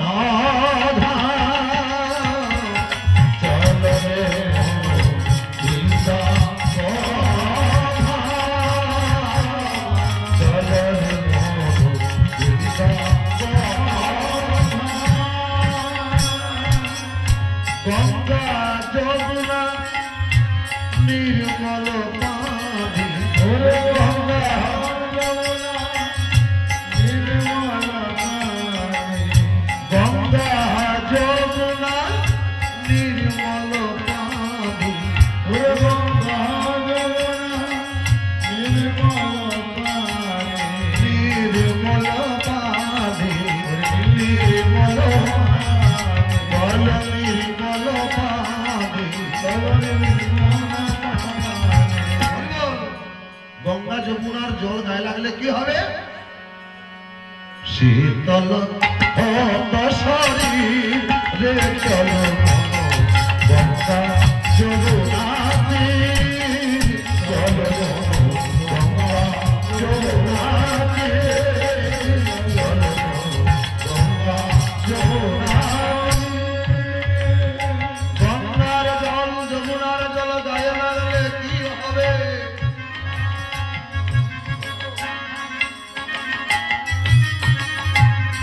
আমাদের যে মনের কতগুলো জ্বালা আছে, বলে যমুনাতে স্নান করিলে মনের জ্বালা দূর হবে। ওই যমুনার জলে স্নান করিলে মনের জ্বালা দূর হবে। তখন কোন জ্বালা রবে না। চল গঙ্গা যমুনাতে গঙ্গা যমুনাতে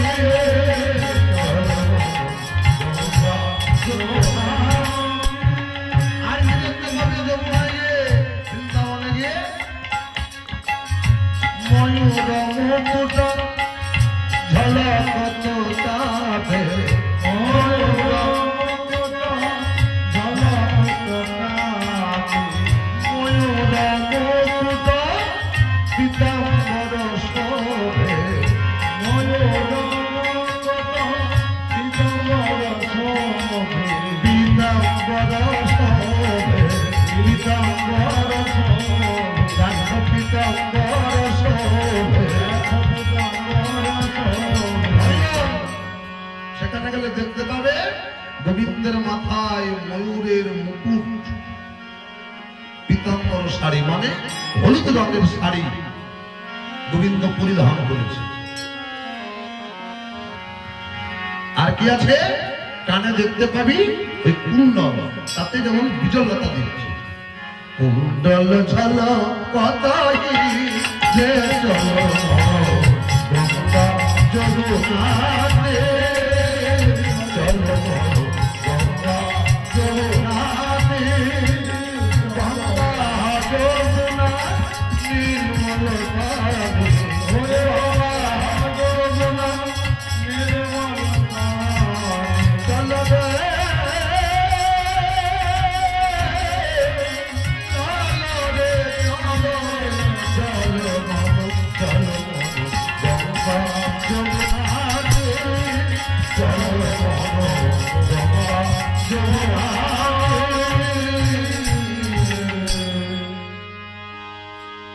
जय प्रभु जीव गोस्वामी पाद की जय प्रभु जीव गोस्वामी पाद की রাধে রাধে। গুরুদেব চন্দ্র আছে কে রে এত জোরে জোরে ধরে দিচ্ছে? এই যা যা যা যা যা দেখে দেখে দেখে যায় আবার সে একই কেশ। গুরুদেব ছোট বাচ্চা ছেলে নিয়ে আয়, আদর করে নিয়ে আয়, পরে পরে নিয়ে আয়। বাচ্চা ছেলে আশ্রমে কি করতে এসেছে? বাচ্চা ছেলে গুরুদেবের কাছে জোড়হাত করে দাঁড়িয়েছে। কে বাবা তুই? তোর নাম কি? বলে আমার নাম দুঃখী কৃষ্ণ দাস। হ্যাঁ, প্রথমেই ভুল করে দিলি, প্রথমেই ভুল করলি। ওরে কৃষ্ণের দাস কখনো দুঃখী হয়? যারা কৃষ্ণের দাস 4 বেলার জায়গায় যদি 1 বেলা খেতে পায় তাতেই সে। তুই কৃষ্ণের দাস হয়ে পড়েছ দুঃখের কৃষ্ণ। বলছে না না গুরুদেব, আমার বাবা ছোট্টবেলায় জন্মের পর আমার নাম রেখেছিল দুঃখী, আর আমার গুরুদেব দীক্ষা দেওয়ার পর আমার নাম দিয়েছে কৃষ্ণ দাস। তাহলে যে জিজ্ঞাসা করে আমি দুটো নামকে একসাথে বলে দিই, দুঃখী কৃষ্ণ। আচ্ছা আচ্ছা আচ্ছা আচ্ছা, হ্যাঁ বাবা তোর গুরুদেবের নাম কি? আমার গুরুদেবের নাম, আমার গুরুদেবের নাম ওই হৃদয়ানন্দ ঠাকুর। হ্যাঁ, ওরে বলিস কি রে? হৃদয়ানন্দ ঠাকুর। ওরে ওরে, কে কোথায় আছিস? এই ছোট্ট ছেলেটাকে বসবার জন্য আসন দে, ওকে প্রসাদ দে, কৃষ্ণ প্রসাদ দে, ওকে সেবার ব্যবস্থা কর, ওকে জল দে, ওকে বাতাস কর। বাচ্চা ছেলে অবাক হলো, এ কি গুরুদেব? আমার গুরুদেবের নাম শুনে আপনি চমকে গেলেন? কি হয়েছে বলুন দেখি, কি ব্যাপার?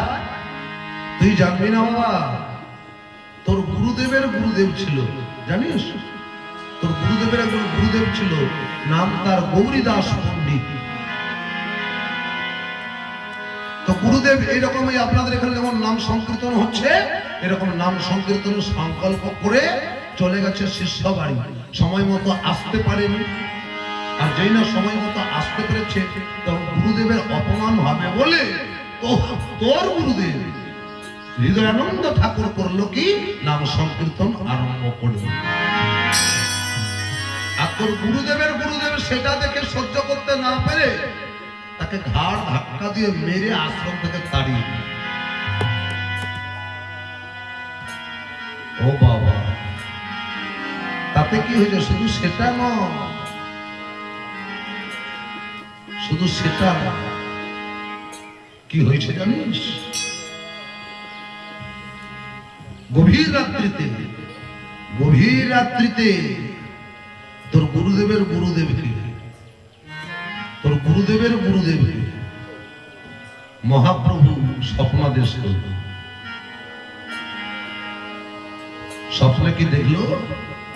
মহাপ্রভু কাঁদছে, চরণ ধরে বলছে, প্রভু তুমি কেন কাঁদছো? কাঁদবো না, আমার ভক্তকে তুই যেভাবে মেরেছিস আমায় লাগেনি, আমি কাঁদবো না।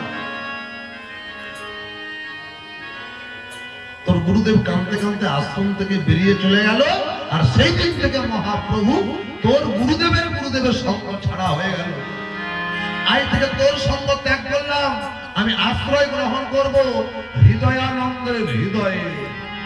সেই থেকে তোর গুরুদেবের নাম হলো হৃদয় চৈতন্য। ও বাবা, তাই নাকি? তো তোকে কি জন্য পাঠিয়েছে? না, আমার গুরুদেব বলল কি, ও কৃষ্ণ, আমার কাছে তোরা শিক্ষা গ্রহণ করার কিছু নাই, তা আপনার নাম করে আপনার কাছে পাঠিয়েছে, আমাকে কৃষ্ণ সেবা শিখিয়ে দিতে। বাবা, বড় কঠিন সেবা। কৃষ্ণ সেবা এত সহজ নয়, কৃষ্ণ পূজা নয়, কৃষ্ণ সেবা। তাহলে কি সেবা দেবো তোকে? কি সেবা শেখাবো? তুই মনে করবি কি এটা পুণ্য মন্দির, নিত্য নিত্য রাধা গোবিন্দ এখানে এসে নৃত্য করে, তাদের পদধূলি এখানে পড়ে থাকে, আর ওই যে ঝাঁটা পড়ে আছে, ওই ঝাঁটা করে তাদের চরণ হলো তুই ঝাড়বি।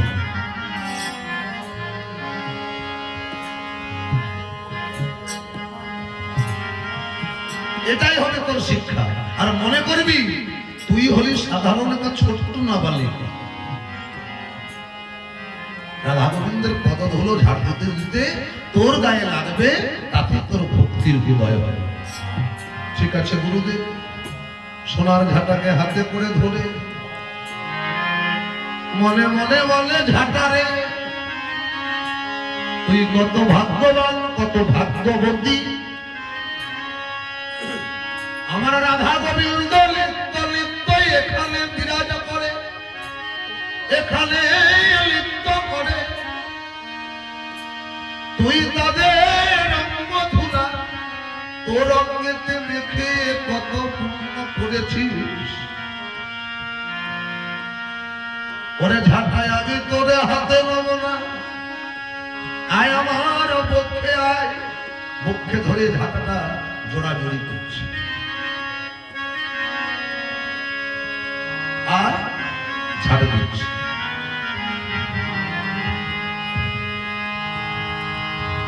হে রাধা রমণ নাম নিরঞ্জন, হে রাধা নাম নিরঞ্জন, হে রাধা নাম নিরঞ্জন, হে রাধা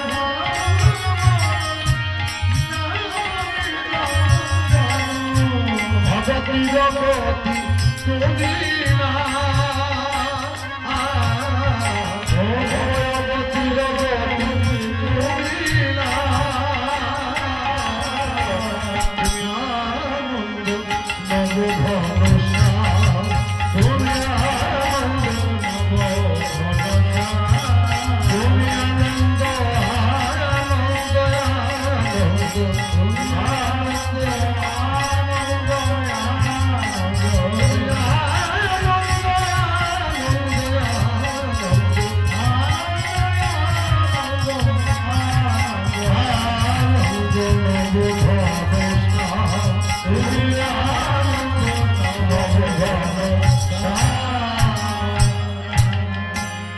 প্রথম দিন হলো রাধা গোবিন্দ ওই কুঞ্জ মন্দিরে নৃত্য করতে এসে দেখে কত পরিষ্কার পরিচ্ছন্ন। হরি হরি বল। রাধারানী মনে মনে চিন্তা করছে যে ভক্ত এত পরিষ্কার করেছে তাকে একটু কৃপা করতে হয়। পরের দিন সকালবেলায় আবার দুঃখী ঝাড় দিতে গেছে। ঝাঁটাটা হাতে করে নিয়ে ঝাড় দিচ্ছে, বলে জয় রাধে শ্যাম জয় জয় গিরিধারী জয় রাধে শ্যাম জয় জয় গিরিধারী বলো জয় রাধে শ্যাম জয় জয় গিরিধারী বলো জয় রাধে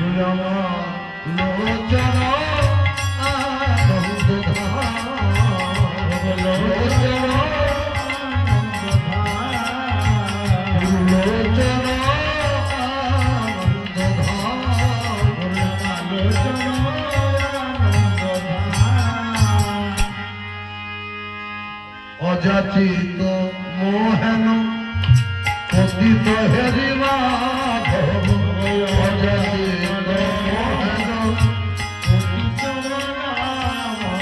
ওরে যাচিয়ে দিল হরি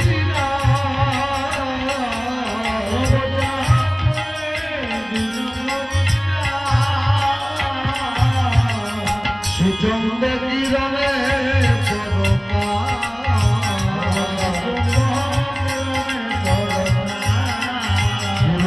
সুচন্দ কিরণে সুচন্দ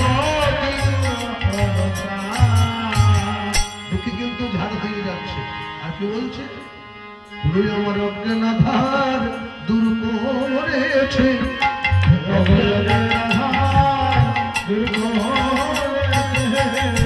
ওরে সুচন্দ কি রণে পড়ো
ঝাঁট যখন শেষ করছে সেখানে দেখছে কি রে বাবা এ কি চকচক করছে কেন? ভালো ঘুম হয়নি তাই চকচক করছে। না না, তোমাকে বলিনি, সাবান মেখে চকচকের কথা বলিনি। ঝাড় দিতে দিতে দেখছে চকচক করছে, কি ওটা দেখি, ভালো করে পুড়িয়ে দেখি, এ কি, তো সোনার নূপুর, এ তো অনেক দামি। আরে বাবা, আমার মতো বাচ্চা ছেলে এটা কি করবে? ঠিক আছে বাবা, যত্ন করে রাখি, যার নূপুর আমি তাকে দিয়ে করেছে কি, ওই নূপুরটিকে কুড়িয়ে যেখানে পুড়েছে তার একটু দূরে ভালো যত্ন করে একটা পাতন পেতে তার উপরে রেখে আবার ঢাকা দিয়েছে। আর যেখানে নূপুরটা পুড়িয়েছে সেখানে নূপুরের চিহ্নটাকে ওই নিজের গলায় যে উত্তরিয়া ছিল সেটাকে দিয়ে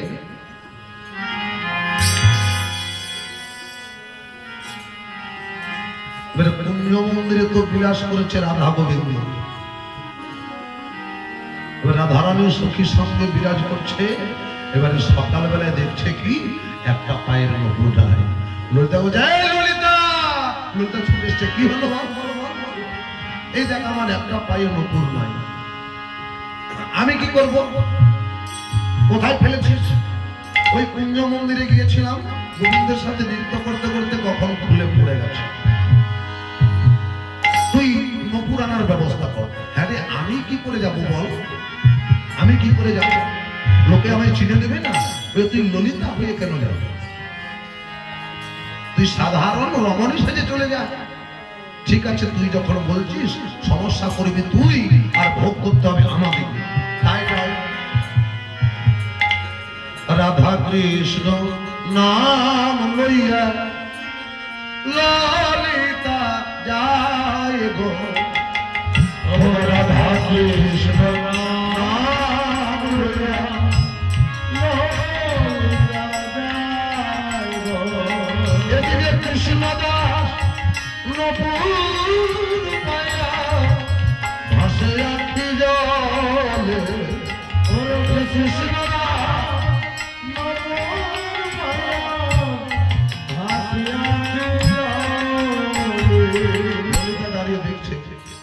দেখে কৃষ্ণ সেবার কেমন গুণ, দেখে কৃষ্ণ সেবা কেমন, দেখে কৃষ্ণ সেবা কেমন গুণ, কৃষ্ণ সেবা কেমন, কৃষ্ণ দাসের সেবা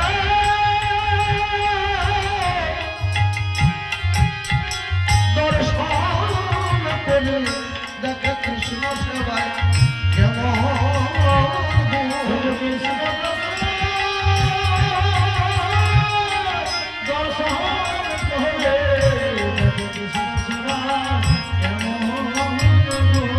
ললিতা ডাক দিয়েছে, বাবাজি। চমকে গেছে, কি ব্যাপার, কি হয়েছে? কে? রমণী কণ্ঠ। কে কে তুমি? কে ডাকছো আমার নাম ধরে? কে বাবাজি বলে ডাকলে? আমি, আমি গো, আমি। তুমি কে? না, আমি ওই কালকে এসেছিলাম এই তোমাদের কুঞ্জ মন্দিরে, আমার পায়ের একটা নূপুর পড়ে গেছে, ওই নূপুর খানা খুঁজতে এসেছি। হ্যাঁ, নূপুর তো আমি কুড়িয়েছি, কিন্তু তোমার নূপুর কিনা জানবো কি করে? দেখি দেখি তোমার পাগুলো দেখি। ললিতা যেই না পায়ে তুলেছে, ছি ছি ছি ছি, দুটো পায়ে নূপুর আছে, মিথ্যা কথা বলছো বৃন্দাবনী। হ্যাঁ, তোমাদেরকে দেখে কত মানুষ শিক্ষা গ্রহণ করে, আর তোমার মতো মিথ্যাবাদের কাছে কি শিখবে? ললিতা লজ্জা পেয়ে গেছে, ছি ছি ছি, এতটুকু বাচ্চা ছেলের কাছে আমায় শিখতে হলো। না, নূপুরটা আমার নয়, আমার এক সখীর। এখন ধরা পড়ে কত মিথ্যা কথা বলছি, হবে না। যার নূপুর তাকে সঙ্গে করে আনবে, তবে নূপুর। ললিতা নিরাশ হয়ে গেল, চলে গেল। রাধে, অরাধে, এমন বাবাজির বাবাজি ও নূপুর তোকে আমাকে দেবে না, বলেছে যার নূপুর তাকে দেবো। সে কি রে, আমি কি করে যাই বল দেখি? কেন? আমি যেমন করে গেলাম সাধারণ রমণী সেজে চল। ঠিক আছে, তাই যেতে হয়। একটা কথা বলবো রাধে, এতদিন কুঞ্জ মন্দিরে নৃত্য করছিস, কোনোদিন তোর নূপুর খুললো না। এখন কৃষ্ণ দাসকে কৃপা করবি বলে ইচ্ছা করে নপুর ফুলে আমাদিকে রঙ্গ দেখাচ্ছিস বল? হ্যাঁ? বুঝতে পারি না বল। বলছে না রে ওটা নয়। ঠিক আছে ঠিক আছে চল চল চল। ললিতার সঙ্গে করে আমার রাধা রানী যাইব, ললিতার সঙ্গে করে আমার রাধা রানী যাইব, আমার ললিতার সঙ্গে করে ওরে রাধা রানী যাইব,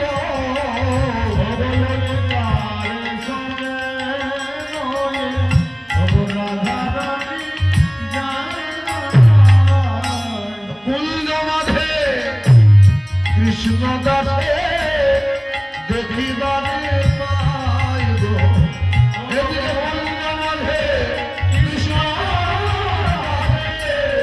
দেখিবারে পাইব, এদিকে কুঞ্জ মাঝে কৃষ্ণ দাসে দেখিবারে পাইব,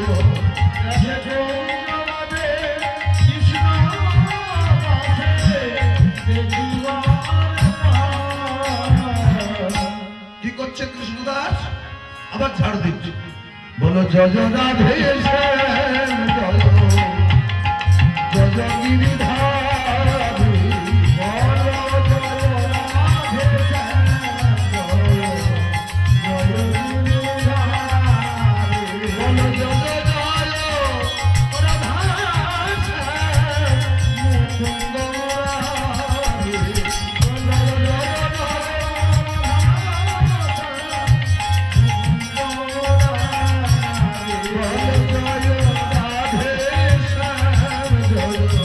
বলো জয়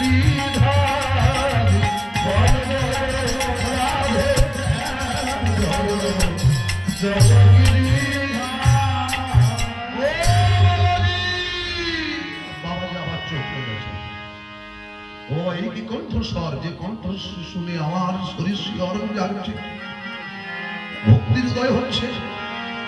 এ তো যে সে কণ্ঠস্বর নয়। তুমি কে মা?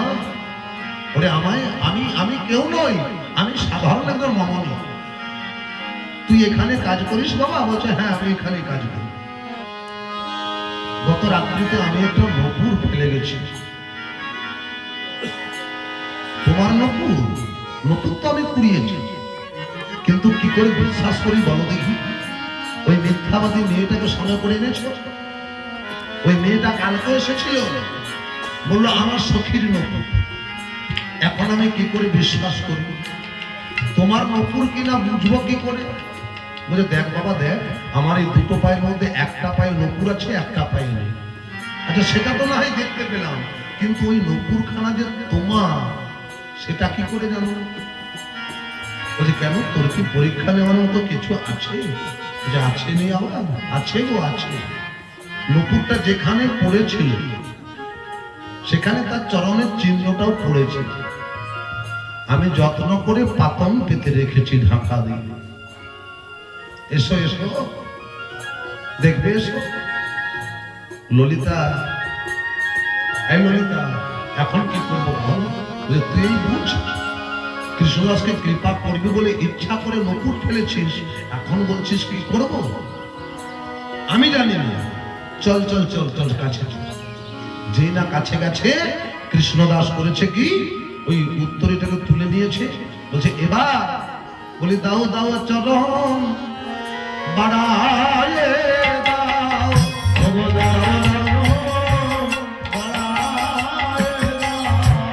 আমি ভালো করে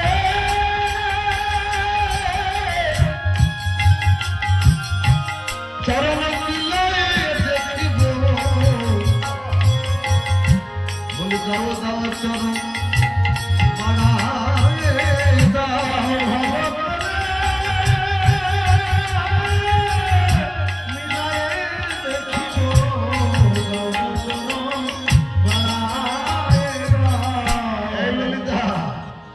চরণ বাড়াতে বলছে, আমি কি করবো রে? চরণটা দিয়ে দে না, দিয়ে দে, ঝামেলা বাড়াস না। যেই না চরণটা তুলেছে, কৃষ্ণদাস মাটিতে চরণ চিহ্ন লক্ষ্য করছে, রাধারানীর পায়ের তলায় চরণ চিহ্ন লক্ষ্য করছে। এই চরণে যেমন চিহ্ন, ওই চরণেও তেমন চিহ্ন। দুটো চরণ তো একেবারে মিলে যাচ্ছে। কিরে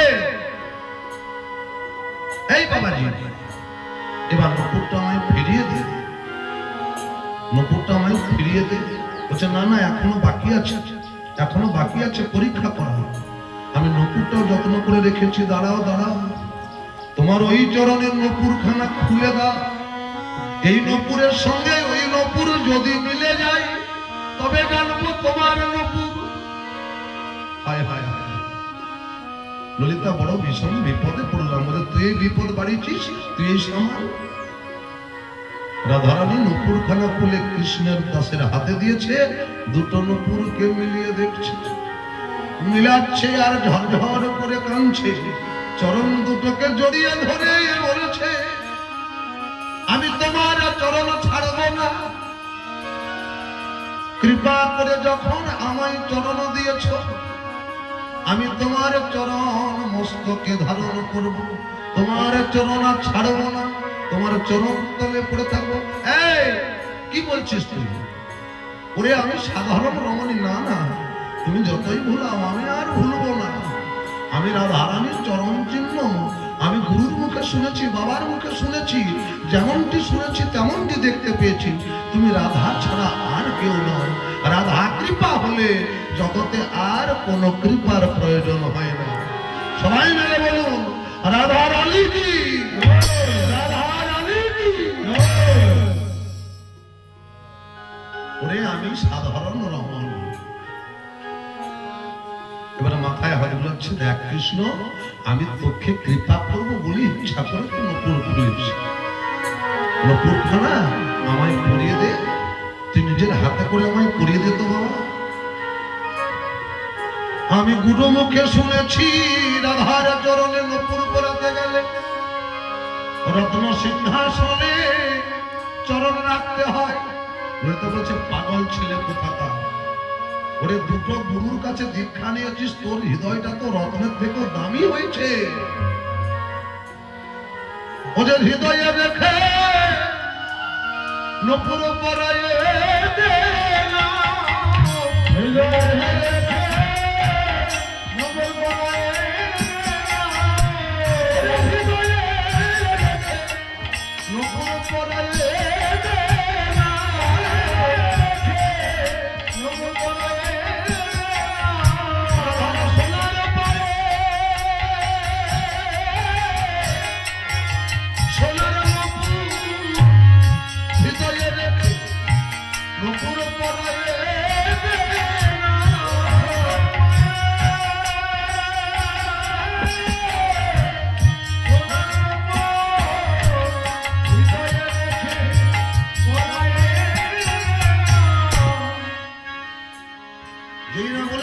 হৃদয়ে চরণ দুটোকে জড়িয়ে ধরেছে। মন করিস না, ছাড় ছাড়, আমি তোর কাছে তার লুকোতে পারলাম না।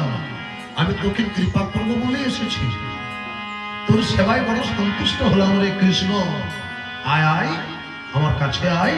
রাধারানী মাথায় গায়ে হাত বোলাচ্ছে, দেখ তুই আমাকে নপুর পরিয়ে দিলি বলে ওই দেখ আমার শ্যাম সুন্দর আনন্দ পেয়েছে।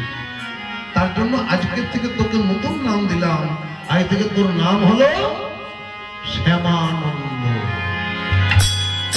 জগৎবাসী জানবে তোর নাম প্রভু শ্যামানন্দ। কেন কেন? তুই যে আমার শ্যামকেও আনন্দ দিলি। এরপর আমার ওই শ্যামকে আনন্দ যখন দিলি, একটা ভালো করে নাম শোনা দিলি, একটা ভালো করে নাম শোনা, যাতে আমার শ্যামও আনন্দ পায়, আমিও আনন্দ পাই। ওরে কি রূপ দেখিয়ে এলাম ওই না কদম্বের তলে গো, কি রূপ দেখিয়ে ওই না কদম্বের তলে গো, ওই না নবীন মালতীর মালা শ্যামঙ্গে দুলে গো,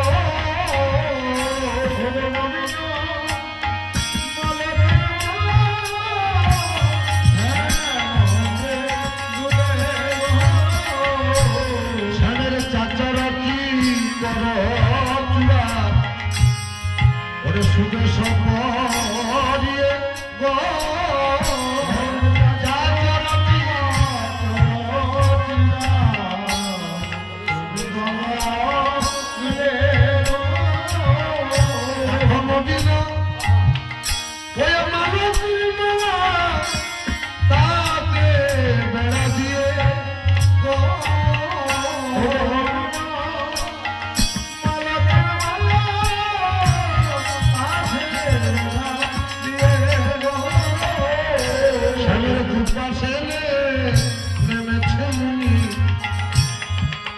মুক্তার ধুরি গো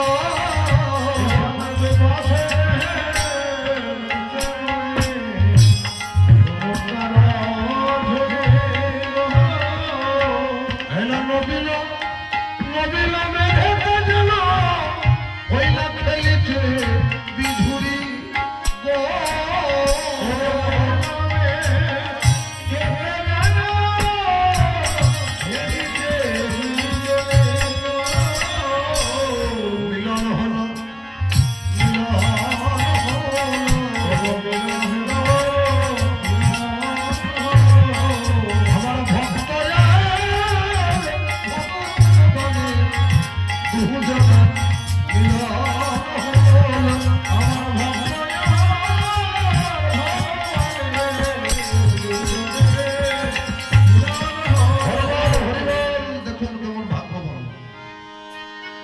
বিষয় ছেড়ে গোবিন্দ ভজনা করতে চলে অল্প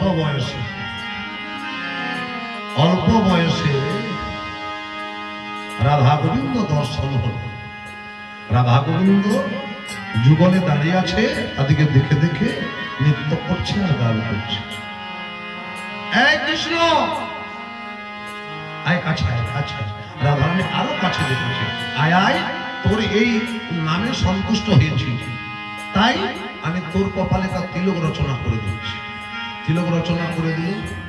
সারা বৈষ্ণব সমাজ, সারা ভক্ত সমাজ জানবে এই তোর তিলককে অনুকরণ করে সবাই তিলক সেবা করবে। এই তিলকের নাম হলো নপুর তিলক। কি নাম বললাম? নপুর তিলক। সেটা কেমন? পঞ্চতিলক ললাটে যুগল মূর্তি, নাসায় গোবিন্দ গোপীনাথ কণ্ঠস্থানে করজে আনন্দ, বাহুদ্বয়ে মদন গোপাল বক্ষে গিরিধারী, এই মত পঞ্চ ফোঁটা দিবে সারি সারি, এই মত পঞ্চ ফোঁটা তিলক রচিবে, শেষে হস্ত ধৌত করিয়া জল মস্তকে মুছিবে। এই তিলক সারা ভক্ত সমাজ আদর করে, যত্ন করে, ভক্তি করে তিলক রচনা করবে। রাধা গোবিন্দ চলে গেল, আমাদেরকে বিদায় দে, তুই তোর কর্ম কর। ভালোটাকে সবাই চায়? বলুন দেখি, ভালো তো সবাই চায় না। বৃন্দাবনে কত ভক্ত অহরহ আসে, নবদ্বীপ থেকে ভক্তরা এসেছে বৃন্দাবনে, ওই কৃষ্ণদাসকে দেখে চিনতে পেরেছে, তার কপালে তিলক দেখে এরা রাগে গা জ্বলে যাচ্ছে। নবদ্বীপে গিয়ে ওই হৃদয় চৈতন্য ঠাকুরকে বলছে কি, গুরুদেব গুরুদেব। গুরুদেব চোখ করছে, কি রে এত আর্তনাদ করে ছুটে আসছে? না গুরুদেব, তোমার সমস্ত শিষ্য ভালো, তাতে কি হয়েছে? কে খারাপ? ওই তোমার ওই ছোট ওই কৃষ্ণদাস বৃন্দাবনে বলছে নাকি রাধারানীর নপুর কুড়িয়ে পেয়েছে। হ্যাঁ, শেষে মিথ্যাবাদী হয়ে গেল। উদ্ভট উদ্ভট তিলক রচনা করেছে, তোমার দেয়া তিলক রাখেনি।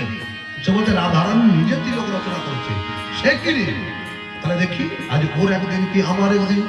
ওই শুনে ওই কৃষ্ণদাসকে শাস্তি দিবে বলে চলে যাচ্ছে। কৃষ্ণদাস কৃষ্ণদাস বলি ছুটে যায়, কৃষ্ণদাস কৃষ্ণদাস বলি ছুটে যায়, বৃন্দাবনের পথে এসে উপনীত হও, বৃন্দাবনের পথে আসি উপনীত হও। কোথা কৃষ্ণদাস রে, কোথা কৃষ্ণদাস রে, রোগ ভয়ে গুরু বলে কোথা কৃষ্ণদাস রে, রোগ ভয়ে গুরু বলে কোথা কৃষ্ণদাস রে। কৃষ্ণদাস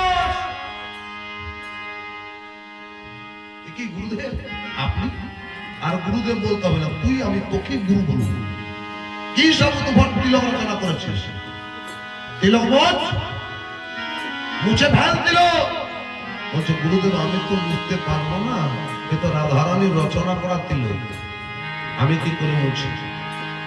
আপনি যদি নিজে মুছে দেন তাতে আমার কোনো আপত্তি নেই, তবে রে আমার মুখে মুখে উত্তর, তুই তিলকটা মুছবি না, দেখ তোর তিলক কেমন থাকে। ওই লাঠি করে কপালে জোর করে খুঁচে খুঁচে মুছছে, তিলক মোচ, তিলক তিলক মোচ।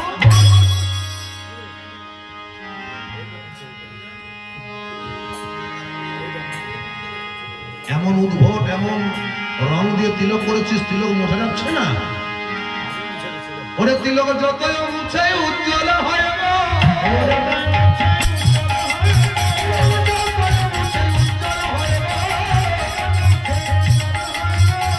কৃষ্ণ দাসের নপুর তিলক যতই মুছে উজ্জ্বল হয়।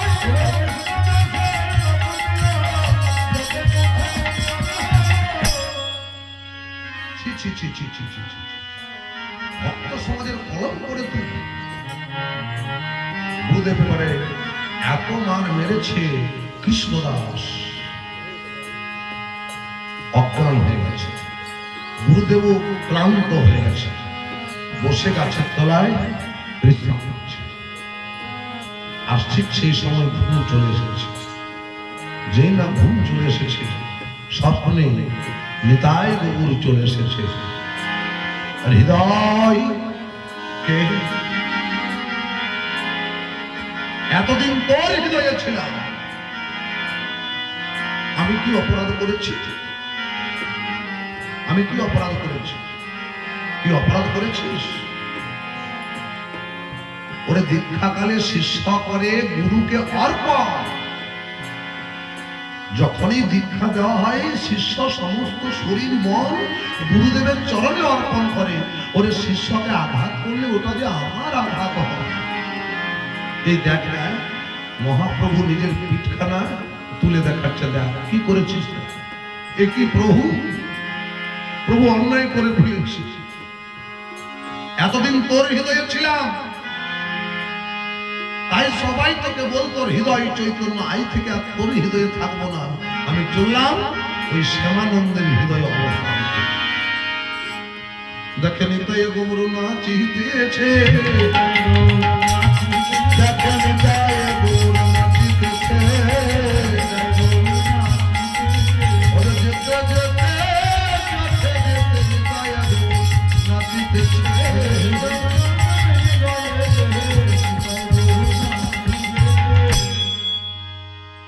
তাহলে আমার কি করতে হবে? শিষ্যের কাছে ক্ষমা চাইবে, অন্যায় করেছিস ক্ষমা চাইবে। মহাপ্রভু গিয়ে হৃদয়ানন্দ কাছ থেকে গিয়ে শ্যামানন্দের হৃদয়ে আশ্রয় গ্রহণ করলো। গুরুদেব কাছে গেছে, কাছে গিয়ে বলছে, দেখ ওরে ওরে তোর নাম আজ থেকে কৃষ্ণদাস নয়, রাধারানী যে নাম দিয়েছে সত্য, আমি ছিলাম ভুল, তোর নাম শ্যামানন্দ, তুই আমায় ক্ষমা কর, তুই আমায় ক্ষমা কর। তোর মতো যেন আমাকেও কৃপা করে। আর কবে নিতাই চল আমায় করুণা করিবে রে,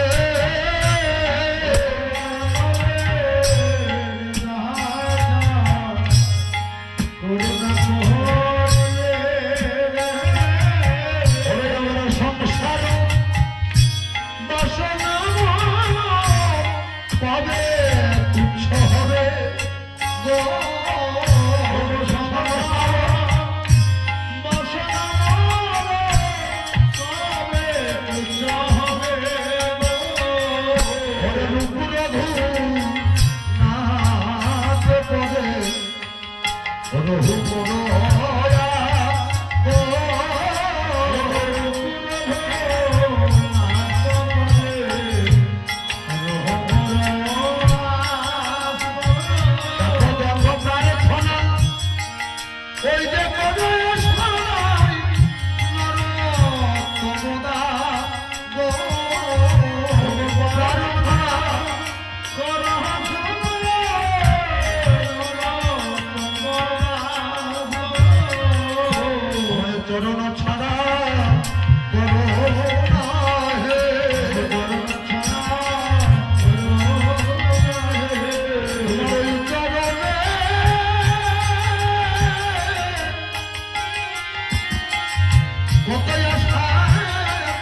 আমায় চরণ ছাড়া করো না হে।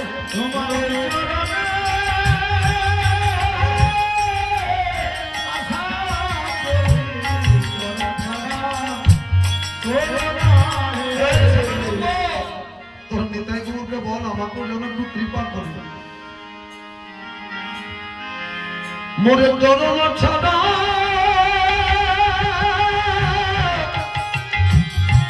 যেন পাবি না রে, ওই চরণে কত ভরসা তোর যেন চরণ ছাড়া করি না রে।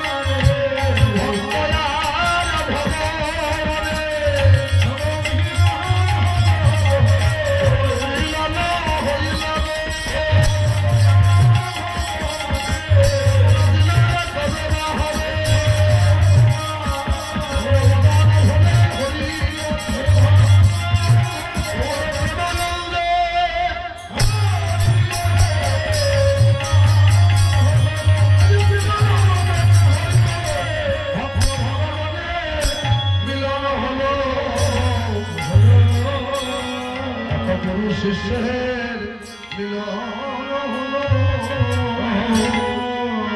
রাধে রাধে, আজ এখান পর্যন্তই থাক।